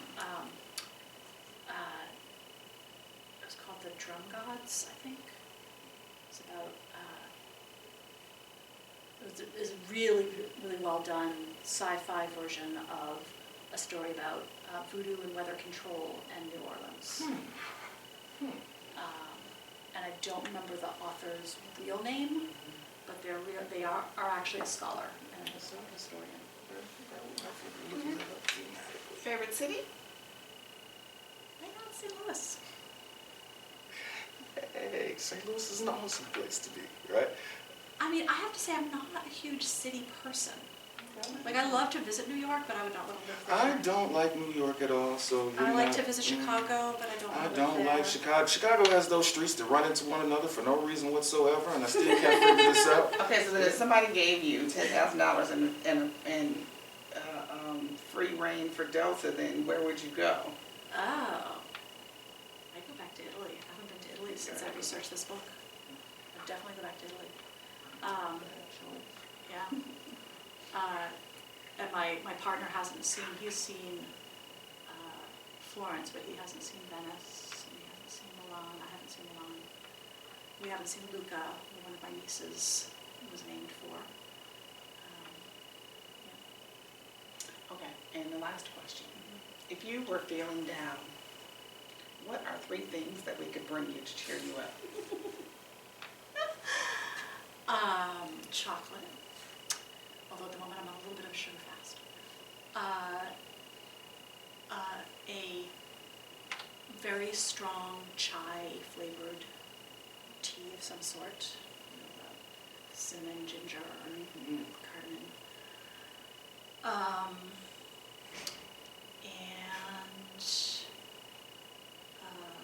And a friend. Just the presence of a friend. Yeah. Not a new friend, just one of my friends. Or a puppy. But only for a visit. Just for a minute, I get it. I totally understand. Well, I mean, that's it. Okay. Well, we have had an exquisite time here with Dr. Heidi Ardizonne, author of An Illuminated Life, from privilege to... We have had an excellent time here today with Dr. Heidi Ardizonne, author of An Illuminated Life, from Prejudice to Privilege, centered on Belle de Costa Greene. Thank you for gracing us with your presence here today, your patience, taking time to answer questions, giving us some insight into things that we did not know, sharing tidbits of the biography that did not make their way into the book, which we are always happy to have. We like that. We thank you for sharing your approaches to research, your thoughts on biography, and moreover, we thank you for being a contemporary human being on this earth with us, working with us as we continue to navigate our way through this here thing. Okay? Nick, did you have any final words that you wanted to share with our audience? We should talk about Love on Trial. This is her first book that she wrote about interracial marriage, right? And she wrote it in with Earl Lewis. Well, thank you both so much for the continued life of Belle de Costa Greene beyond the publication of my book, and allowing me to touch base with her again. And once again, we thank you. And that is a wrap, my good people. Thank you so very much. Thank you. We are happy so to much have fun. you. Thanks for staying, Patrick. Y'all know we've been talking